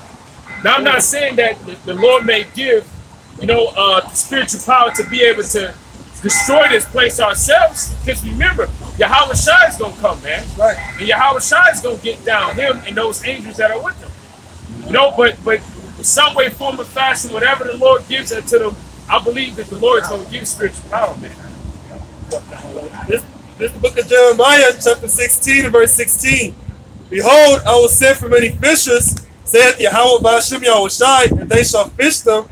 And after, I will send for many hunters, and they shall hunt them from every mountain and from every hill and out of the holes of the rocks. Right, like the brother was explaining, man. Hey, he said he said he gonna send for many fishes, man. He gonna send for. Look, right now we casting, we getting. But the brother want to cast net. We want to go fishing, but the brother want to throw a cast net out there. Throw the cast net. You gonna bring up something? You gonna bring you gonna bring something. Gonna bring out the bag. We gonna throw them back in. You know what I mean? But still, we fishers at this moment, man. Put it in, try to get all the lawful. The righteous brothers. That's why we out on the highways and byways. Them the ears, the unicorn. Those the ears that's gonna hear. Right now, that's the reason we had the ears of the only ones that's gonna pick up this is men of the Lord, man. That the ones that's meant to get it. That's meant to get it. You got guys that's out here that's faking the funk because they got they putting head wraps on or whatever, you know what I mean? But still, it don't make you holy. We already know. IUIC, the garment don't make you holy, bro. You know what I mean? Because you can go to your school and pick your son up. Following the garment. Exactly. Your ways. Hey, man, they horrible, bro. It's coming out, man. You walking in and you got your garment and make you feel good. Them the guys that really ain't did nothing or really don't have faith. They think this is their faith. This is remembering the covenant of the Lord. You need to break it every day. Y'all playing with this, man. All right? So, I got the scripture set out here. You got where yours at, bro? This is Hold on. He said he gonna send for many hunters. You know what hunters do? They don't come out and hold on. Give me you know what hunters do? They kill, right? Give me Zephaniah 3 and 8. This is the book of Zephaniah, chapter 3, in verse 8, and it reads, "Therefore wait ye upon me, saith the Lord Yahweh, until the day that I rise up to the prey." Now, until that day I rise up against the prey. He said, go send for many fishing, but they're hunters. He said, what would you do? The prey is what you catch, right? So, go ahead. For my determination is to gather the nations. And because my determination is to gather the nations. Go ahead. That I may assemble the kingdoms to pour upon them my indignation. And the Lord about to set their ass up in a big pot. They're going to be all in some war. And he gonna send them out. They're going to be in one little area where he going to get them burnt up. They're going to be destroyed with lasers and shit. You know, over here, they're going to just flat this place. Over there, the Most High just going to make it, the house not going to make it really rich, man. All right? He going to destroy this damn place, man. Right? All right? Okay. Go ahead. Even all my fierce anger, for all the earth shall be devoured with the fire of my jealousy. That's the prey right there, man. And we gonna be is the hunters, man. That's right. Destroying this place. Go ahead, bro. I'm sorry. I'm gonna get y'all right now after this, bro. Go ahead. Look at Jeremiah chapter 51 and verse 20. Thou art my battle axe and weapons of war. There you go. More of destroying the people that of his indignation, man. You know, he said he's a battle axe. What does the battle axe do? Right. It's for war. It's a war. So when you're at war, that's man against man. Man against man. And meaning he gonna make us like a battle axe. We gonna go through people, man. Through buildings. Jeremiah. Okay, guys. Go ahead. But with thee will I break in pieces the nations. He said he gonna bust their ass, man. He gonna break them pieces of nations for the indignation and for to try to destroy Israel. First of all, they got a nuke trying to destroy you. They try to destroy us with their food and anything they could do to destroy us, man. They try to take the women. They got hey man, you got a lot of tin babies that's running amongst Israel that's about to havoc, man. Right now.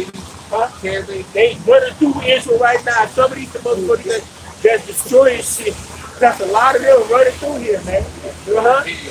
Yeah, you did kind. Yeah, you done? A little bit more. And with thee will I destroy kingdoms. And with thee will I break in pieces. Who was the thing he talking about? The man that he chose, man. And with thee, he gonna destroy him. And that's through the spirit of Yahweh sitting outside. We're gonna go through and destroy and flatten you motherfuckers, man. Juggernauts, we're gonna have a good time. The brother had a dream of angels would go all over and he was slicing buildings, man. You know, we're gonna be the Lord with a man, we're gonna be angelic, man. He was like, that was a dream, that was a beautiful dream, man. I got something. No, he doesn't hold out. I'll put it out. Go ahead, bro.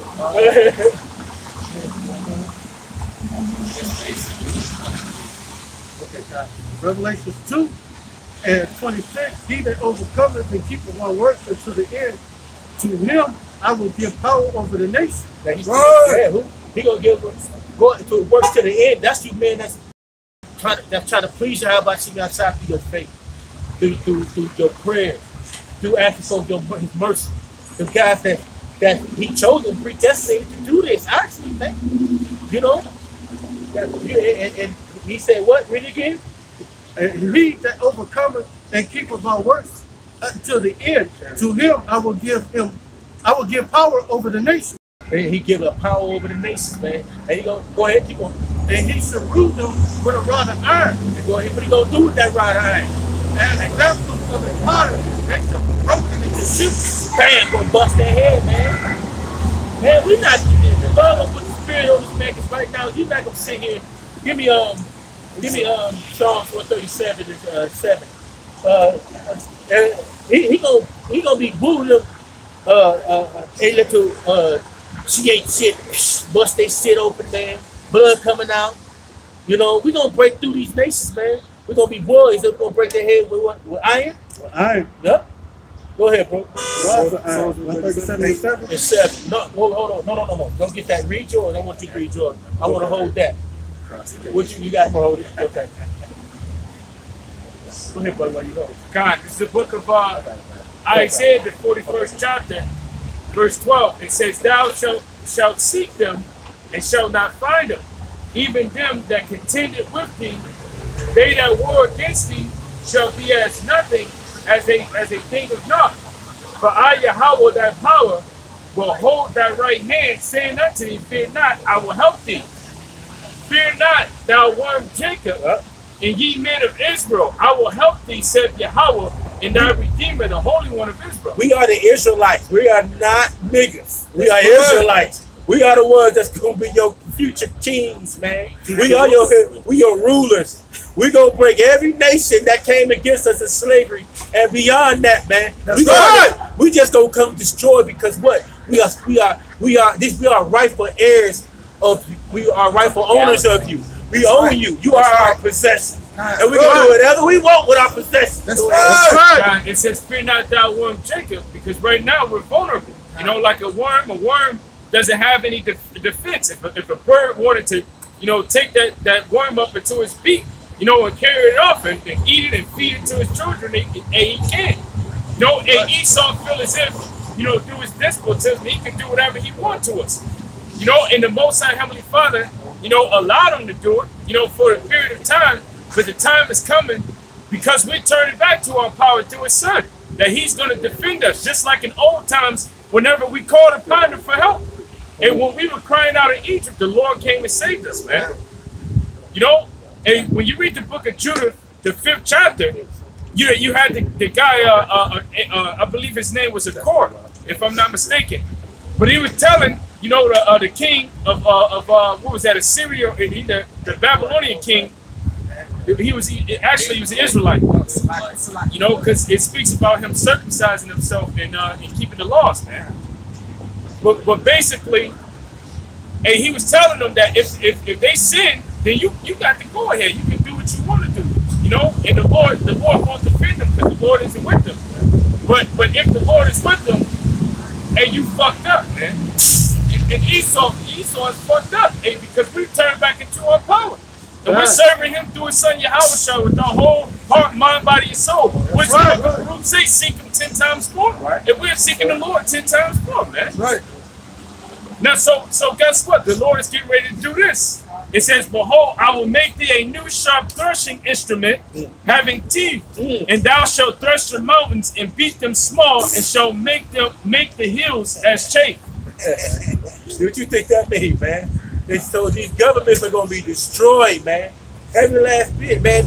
It's not gonna be nobody standing in pride and looking up. You better tell me what I got on my boot. You know what I mean? You better say, hey, you better know that my boot is got dust or whatever, or blood all on it. You gonna know everything. You should know. What? They didn't even tilt their head up, man.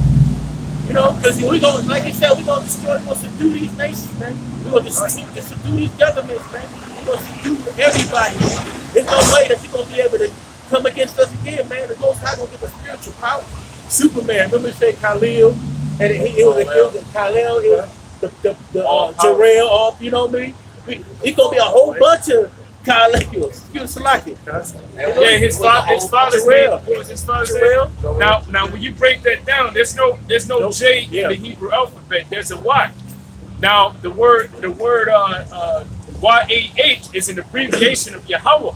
So Yahweh is power. So that goes to show you that Esau knows. Yep.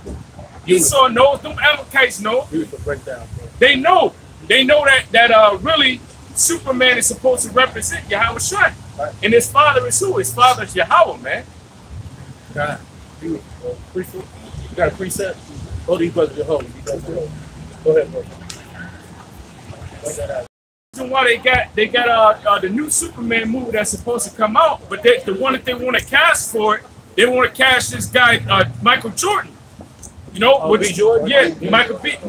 I don't know if he's Creed. Yeah, Creed dude. Yeah. They want to cast him, which a lot of Edomites are upset about that. But then you, on the flip hand, you got a lot of people saying that it makes more sense because when you get into Superman, where does he draw his power from? He draws power from the sun. Now, what happens to Esau when the sun hits Esau? It burns him up. So guess what? Hey, even that right there, hey, Esau when he tries to come out with things to glorify himself, or when he comes out, he pushes lies, and his lies end up backfiring on him, man. God, bro, God, beautiful. Hey, bring it out, bro. This is Isaiah 59 and 19. So shall they fear the name of Yahweh from the west, and his glory from the rising of the sun, when the enemy shall come in like a flood. That's right. The spirit of Yahweh by Hashem Yahweh Shai shall lift up a standard against it. So hey, the standard is going into that spiritual power when these heathen nations, all right, try to come in on us. You know what I'm saying? The Most High is going to put His Spirit into us and raise us up in that day, all right, to be able to smash all these nations. We gonna be like a nation of incredible hearts. You know what I'm saying? With spiritual power, all right, being able to lay these nations down. You know, with just our index finger. You know. All you nations, y'all gonna be small fries to us. You know, we gonna lay all y'all down. I don't care what weaponry you got, what technology you got, it's not gonna matter. All that stuff is gonna be weak in that day. You got yours? I got a okay, Ezekiel 25 and 13. Therefore, thus saith the Lord Yahweh, I will also stretch out my hand upon Edom, and will cut off man and beast from it, and I will make it desolate from teeming, and they are Dedan. It's like your brother, read it again. Therefore, thus saith the Lord Yahweh, I will stretch out my hand upon Edom, and I will cut off man and beast from it, and I will make it desolate from teeming, and they of Dedan shall fall by the sword. And I will lay my vengeance upon Edom by the hand of my people. I see why they don't want to be Edomites. You know, you see why they don't want to be Edomites, man. But everybody just wait. Hey, what the brother say? Esau can find out this, and this, but they don't know who the Edomites is. Right. They don't. Come on, man. You know, that's why they don't want to be the Edomites. Eat the word Edom. Out of one Esau, Edom means red, man. The only person I see red, man. A whole bunch of them. Hey, the Lord pinpointed who the man his position is. His curse, the man who loves weapons, the man that loves to hunt. Esau, man. Edom, which means out of one, it's red, man. And for sport, they do it. Hey, I have never seen, when you go fishing, people go fishing, do you release them catch? These motherfuckers go fishing, pull up the fish. Oh, you know, throw it back in the water. That's dinner, idiot. They doing it for sport, man. They do it. They go kill somebody for sport, man. Man, they kill for sport to put a taxidermy to put a head on that wall, man. They just do it for fun. Jake going, he thinking about the ribs. He about to get off that, maybe that buffalo, because Jake don't really eat like super wild game. They eat regular farm animals and shit. But if Jake was out there, he doing it to eat. He ain't gonna sell it, make money. Sell it. He gonna, he ain't doing it for no reason. He's not doing it for no reason. Cha-ching. There you go, bro. Oh yeah, beat up. Sack of crazy. I will lay my vengeance upon Edom by the hand of my people Israel, and they shall do it Edom according to my anger. Now his anger, man. Because if we think about it, did you check out that song? Oh yeah, I got it. That song, real quick. Give me that real quick. Hold that. Give me that real 137 and 7. Go ahead. This book of Psalms, chapter 137, verse 7. Remember, O Yahweh by Hashem Yahweh Shai, the children of Edom in the day of Jerusalem, who said, raise it, even to the foundation thereof. Yeah, they came in, niggas started snitching and started and destroyed Jerusalem, man. Go ahead. He said, raise, they wanted to tear it down. They like, tear it down, get rid of it. Go ahead. Go ahead. Verse 8. O daughter of Babylon, who are to be destroyed. O daughter of Babylon. What is this, man? This is the reincarnation of Babylon, Assyria, Egypt. All rolled into one, man. Greek. You know, go ahead, bro. Happy shall he be that rewarded thee as thou hast served us. Happy because we gonna be happy. The way you did us, we gonna do you back. That's right. That's recompense, man. That's the indignation of Yahweh Bashim Yahweh, man. Because remember, he said, what you said, that scripture, the indignation, right? Huh? We would do according to his anger. And his anger. Now think about this. Go ahead, bring it out, bro. Happy shall he be that taketh and dasheth thy little ones against the stone. That's right. Do you think about that? Because we got to go by his indignation. You go think about you got a little kid. You ain't gonna want to sit there and want to bash a little kid.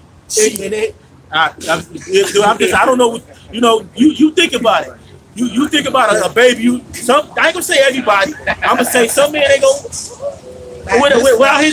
without his spirit. Without his spirit, you might have sympathy. That even happened with what's my man's Nat Turner. Down with that situation, you got some guys that didn't want to kill the babies because the babies started crying, and you have a little you might have children. You have a little sympathy, a little empathy within that moment. Exactly. It's gonna take the Most High Heavenly Father's anger to be inside you to not care that that's a little baby. Exactly. Because you gotta think about that little child will grow up to become a devil. Oh, he was a devil, and it just came back. You know what I mean? You ain't gonna get that if you was in this class. Right. And also put thoughts inside of your mind. You're gonna be able to see what that person did when they were in another life. You're gonna see him, coming over here with Christopher Columbus, man, throwing the natives off the mountains. You're gonna see him slicing little babies out of their mother's womb, dashing them against the stones. You're gonna be able to see and know all of the wicked shit that these devils have done.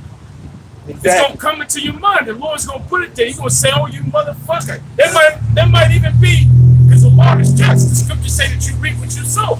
So that could be a person. That little baby could be a person in a reincarnation that did something to you when you was a baby. Could have used you as alligator bait. Exactly. And that's exactly what we saying. Well, you got to do it for his indignation, man. Because we can't. You know how we gonna do? You probably ain't gonna want to just kill, but he gotta have his indignation, man. And that's you right. This kills me, man. They got blogs and things of that nature, man. Jacobs is stupid, man. He lame, man.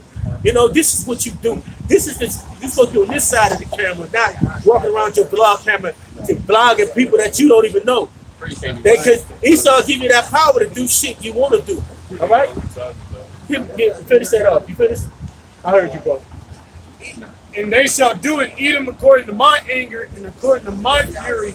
And they shall know my vengeance, saith the Lord. You gonna know Yahweh about sitting outside his business. You gonna know it was him. All this he said, wait upon me. Basically, till I come to the prayer, because they don't be his indignation. His hatred for this. He do not like Esau, bro. He said, man. He said, I love Jacob, I hated Esau, man. Right. He hated this word, man. And the rest of the word is saying he hated sin. Hey, look, man, he hate Esau with a passion, man. Right. He had to put us on that. He had to put that ass whooping on us, man. He spanked us real well with this damn devil, man. That's right. And he did a great job. But look, we can't do nothing but thank him, man. That's the rod of correction, man. And we correct it. I don't want to do it no more. You used to do that shit. Yeah. I don't want to do it no more. And you were lying. We're the most high Father's children. Right. In the book of Hebrews, it says that when the Most High Heavenly Father corrects you, He deals with you as a son. Now, when you have children, guess what? There's foolishness that's bound in the heart or in the mind of that child. The scripture says that the rod of correction drives it from us. Right. That's the reason why when you got a child, your child doesn't understand yes or no. You know, when your child does something, you might tell your child not to stand up on the couch, and you tell your child that 10 to 12 times. But then when you tell your child, well, look, I told you not to stand on that couch. I'm about to whoop you. What do? They sit right down. You know, so that's what the Lord has to do with us. The Lord had to kick our ass, man.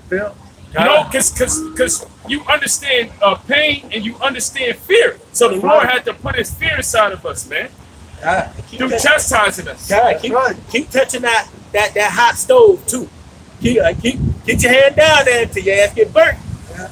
Till your ass get burnt. The Lord had to put His fear inside of us through chastising. You know, and you will fear to touch that oven again after that burn. Y'all got it. You got it. Go ahead. Read Job 4:7. Remember, I pray thee, whoever perished being innocent, or where was the righteous cut off? Remember, Job 4. So I got you, bro. So the brother was saying, what the brother bringing out is, man, hey, who perished being innocent? None of us, man. We all sin. But hey, the so-called white man ain't innocent of nothing, man. We all sin.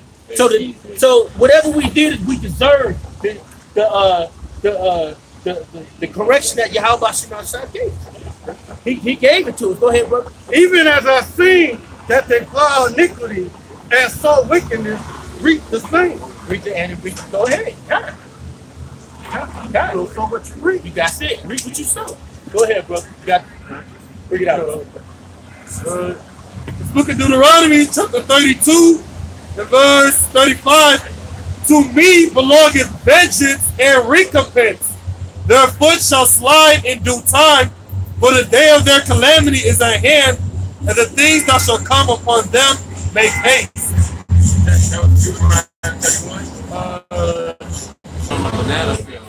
Go ahead, bring that out again. Go ahead. 31 to 20? I think so.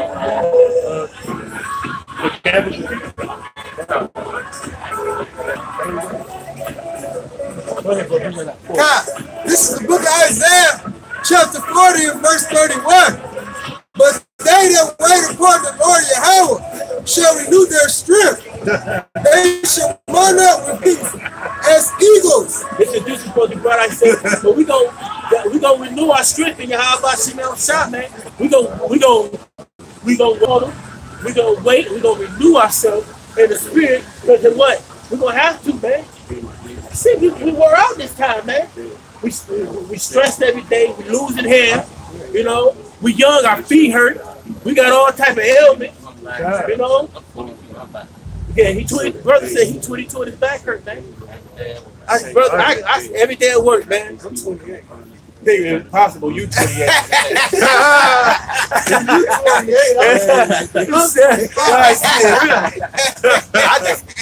I just graduated high school.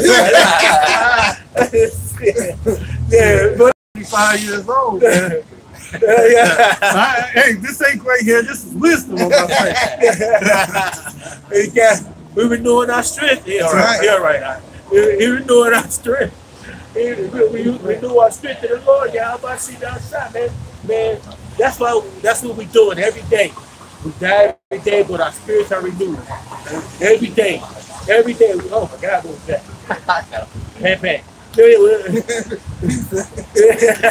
We renew ourselves every day, man. Put in the spirit of Yahweh Shemashah. That's right. All right. You know, because our bodies are weak, man. I'm telling you, man. When we get this spiritual power, Lord willing, we don't live. When that spiritual power comes through, when that spiritual power comes through, filling in the wing. Time. But when we get that power, we get that spirit, we do it. Man, ain't nothing gonna stop it.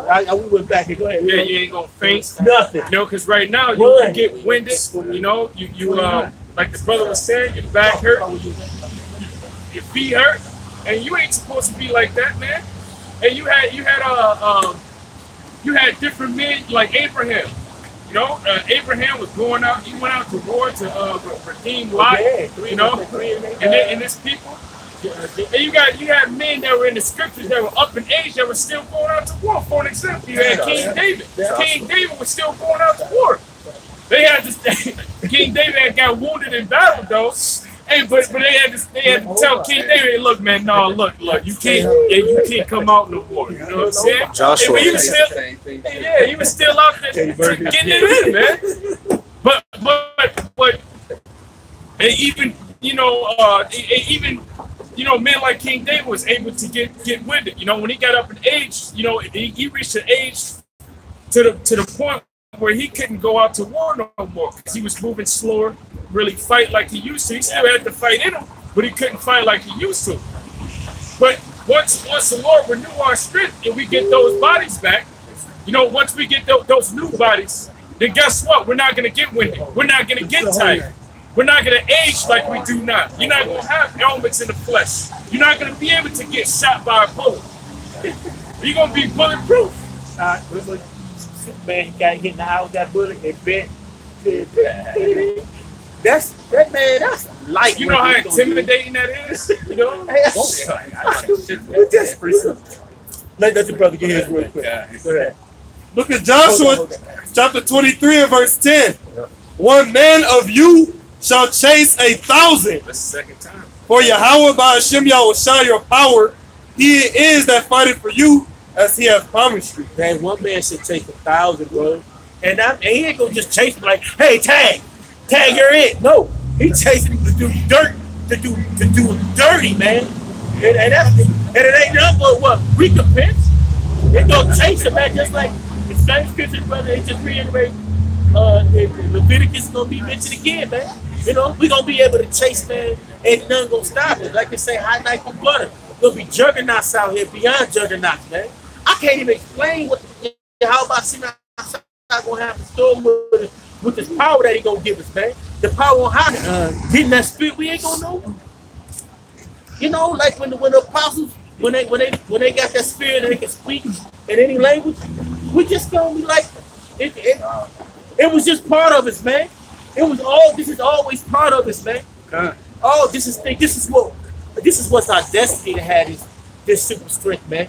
This is our destiny to be with Yahweh Shem stop, man. We don't know what the love that Yahweh put up his life for us, man.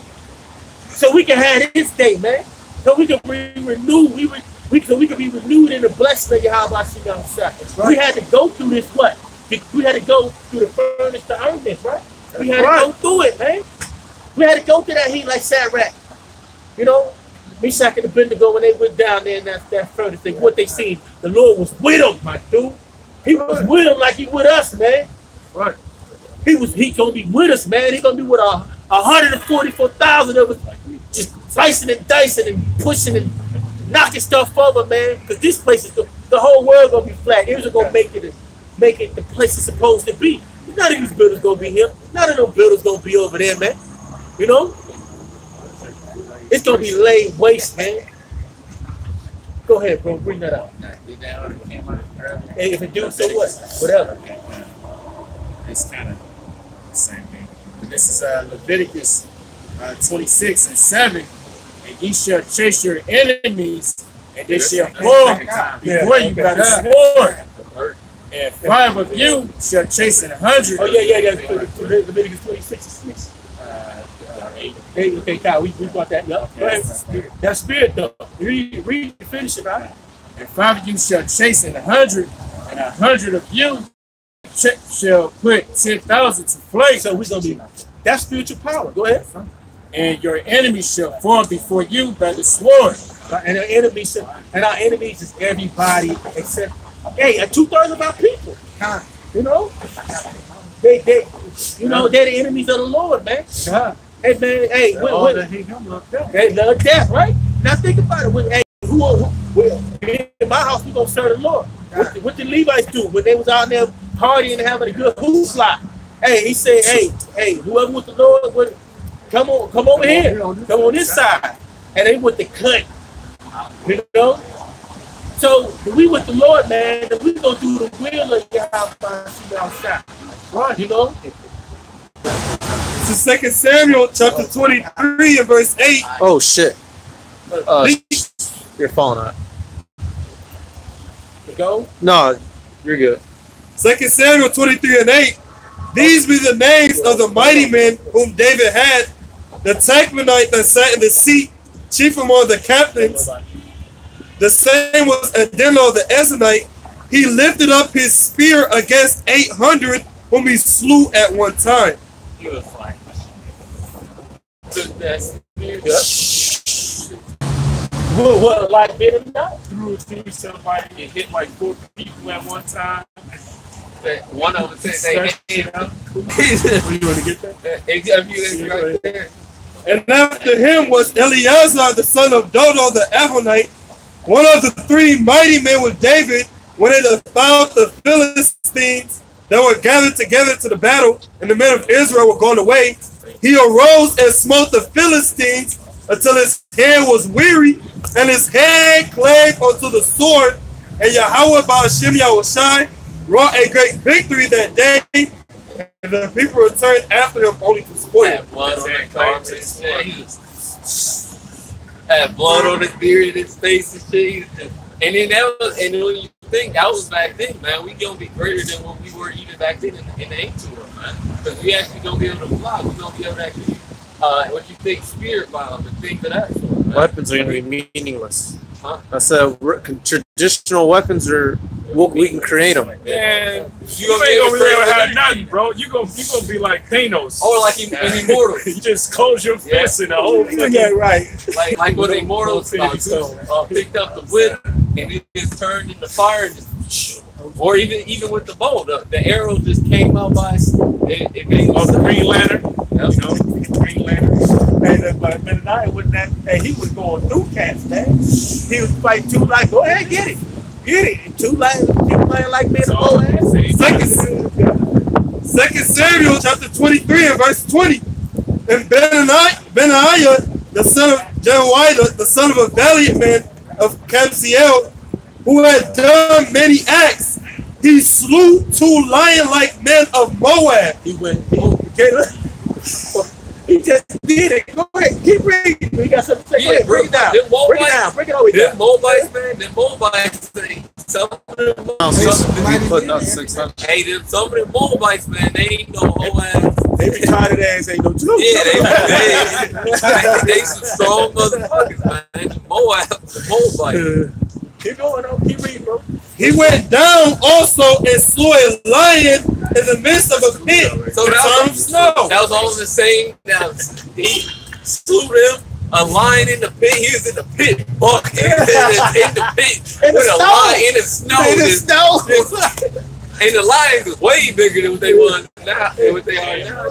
He's just doing it, bro. He's going through. Come here. We took the lion. We weren't talking about them. Yeah, No. They're looking at the pictures right now. They're looking at the pictures right now. The rat thing. Even though pictures is lawful though. I'm gonna say this.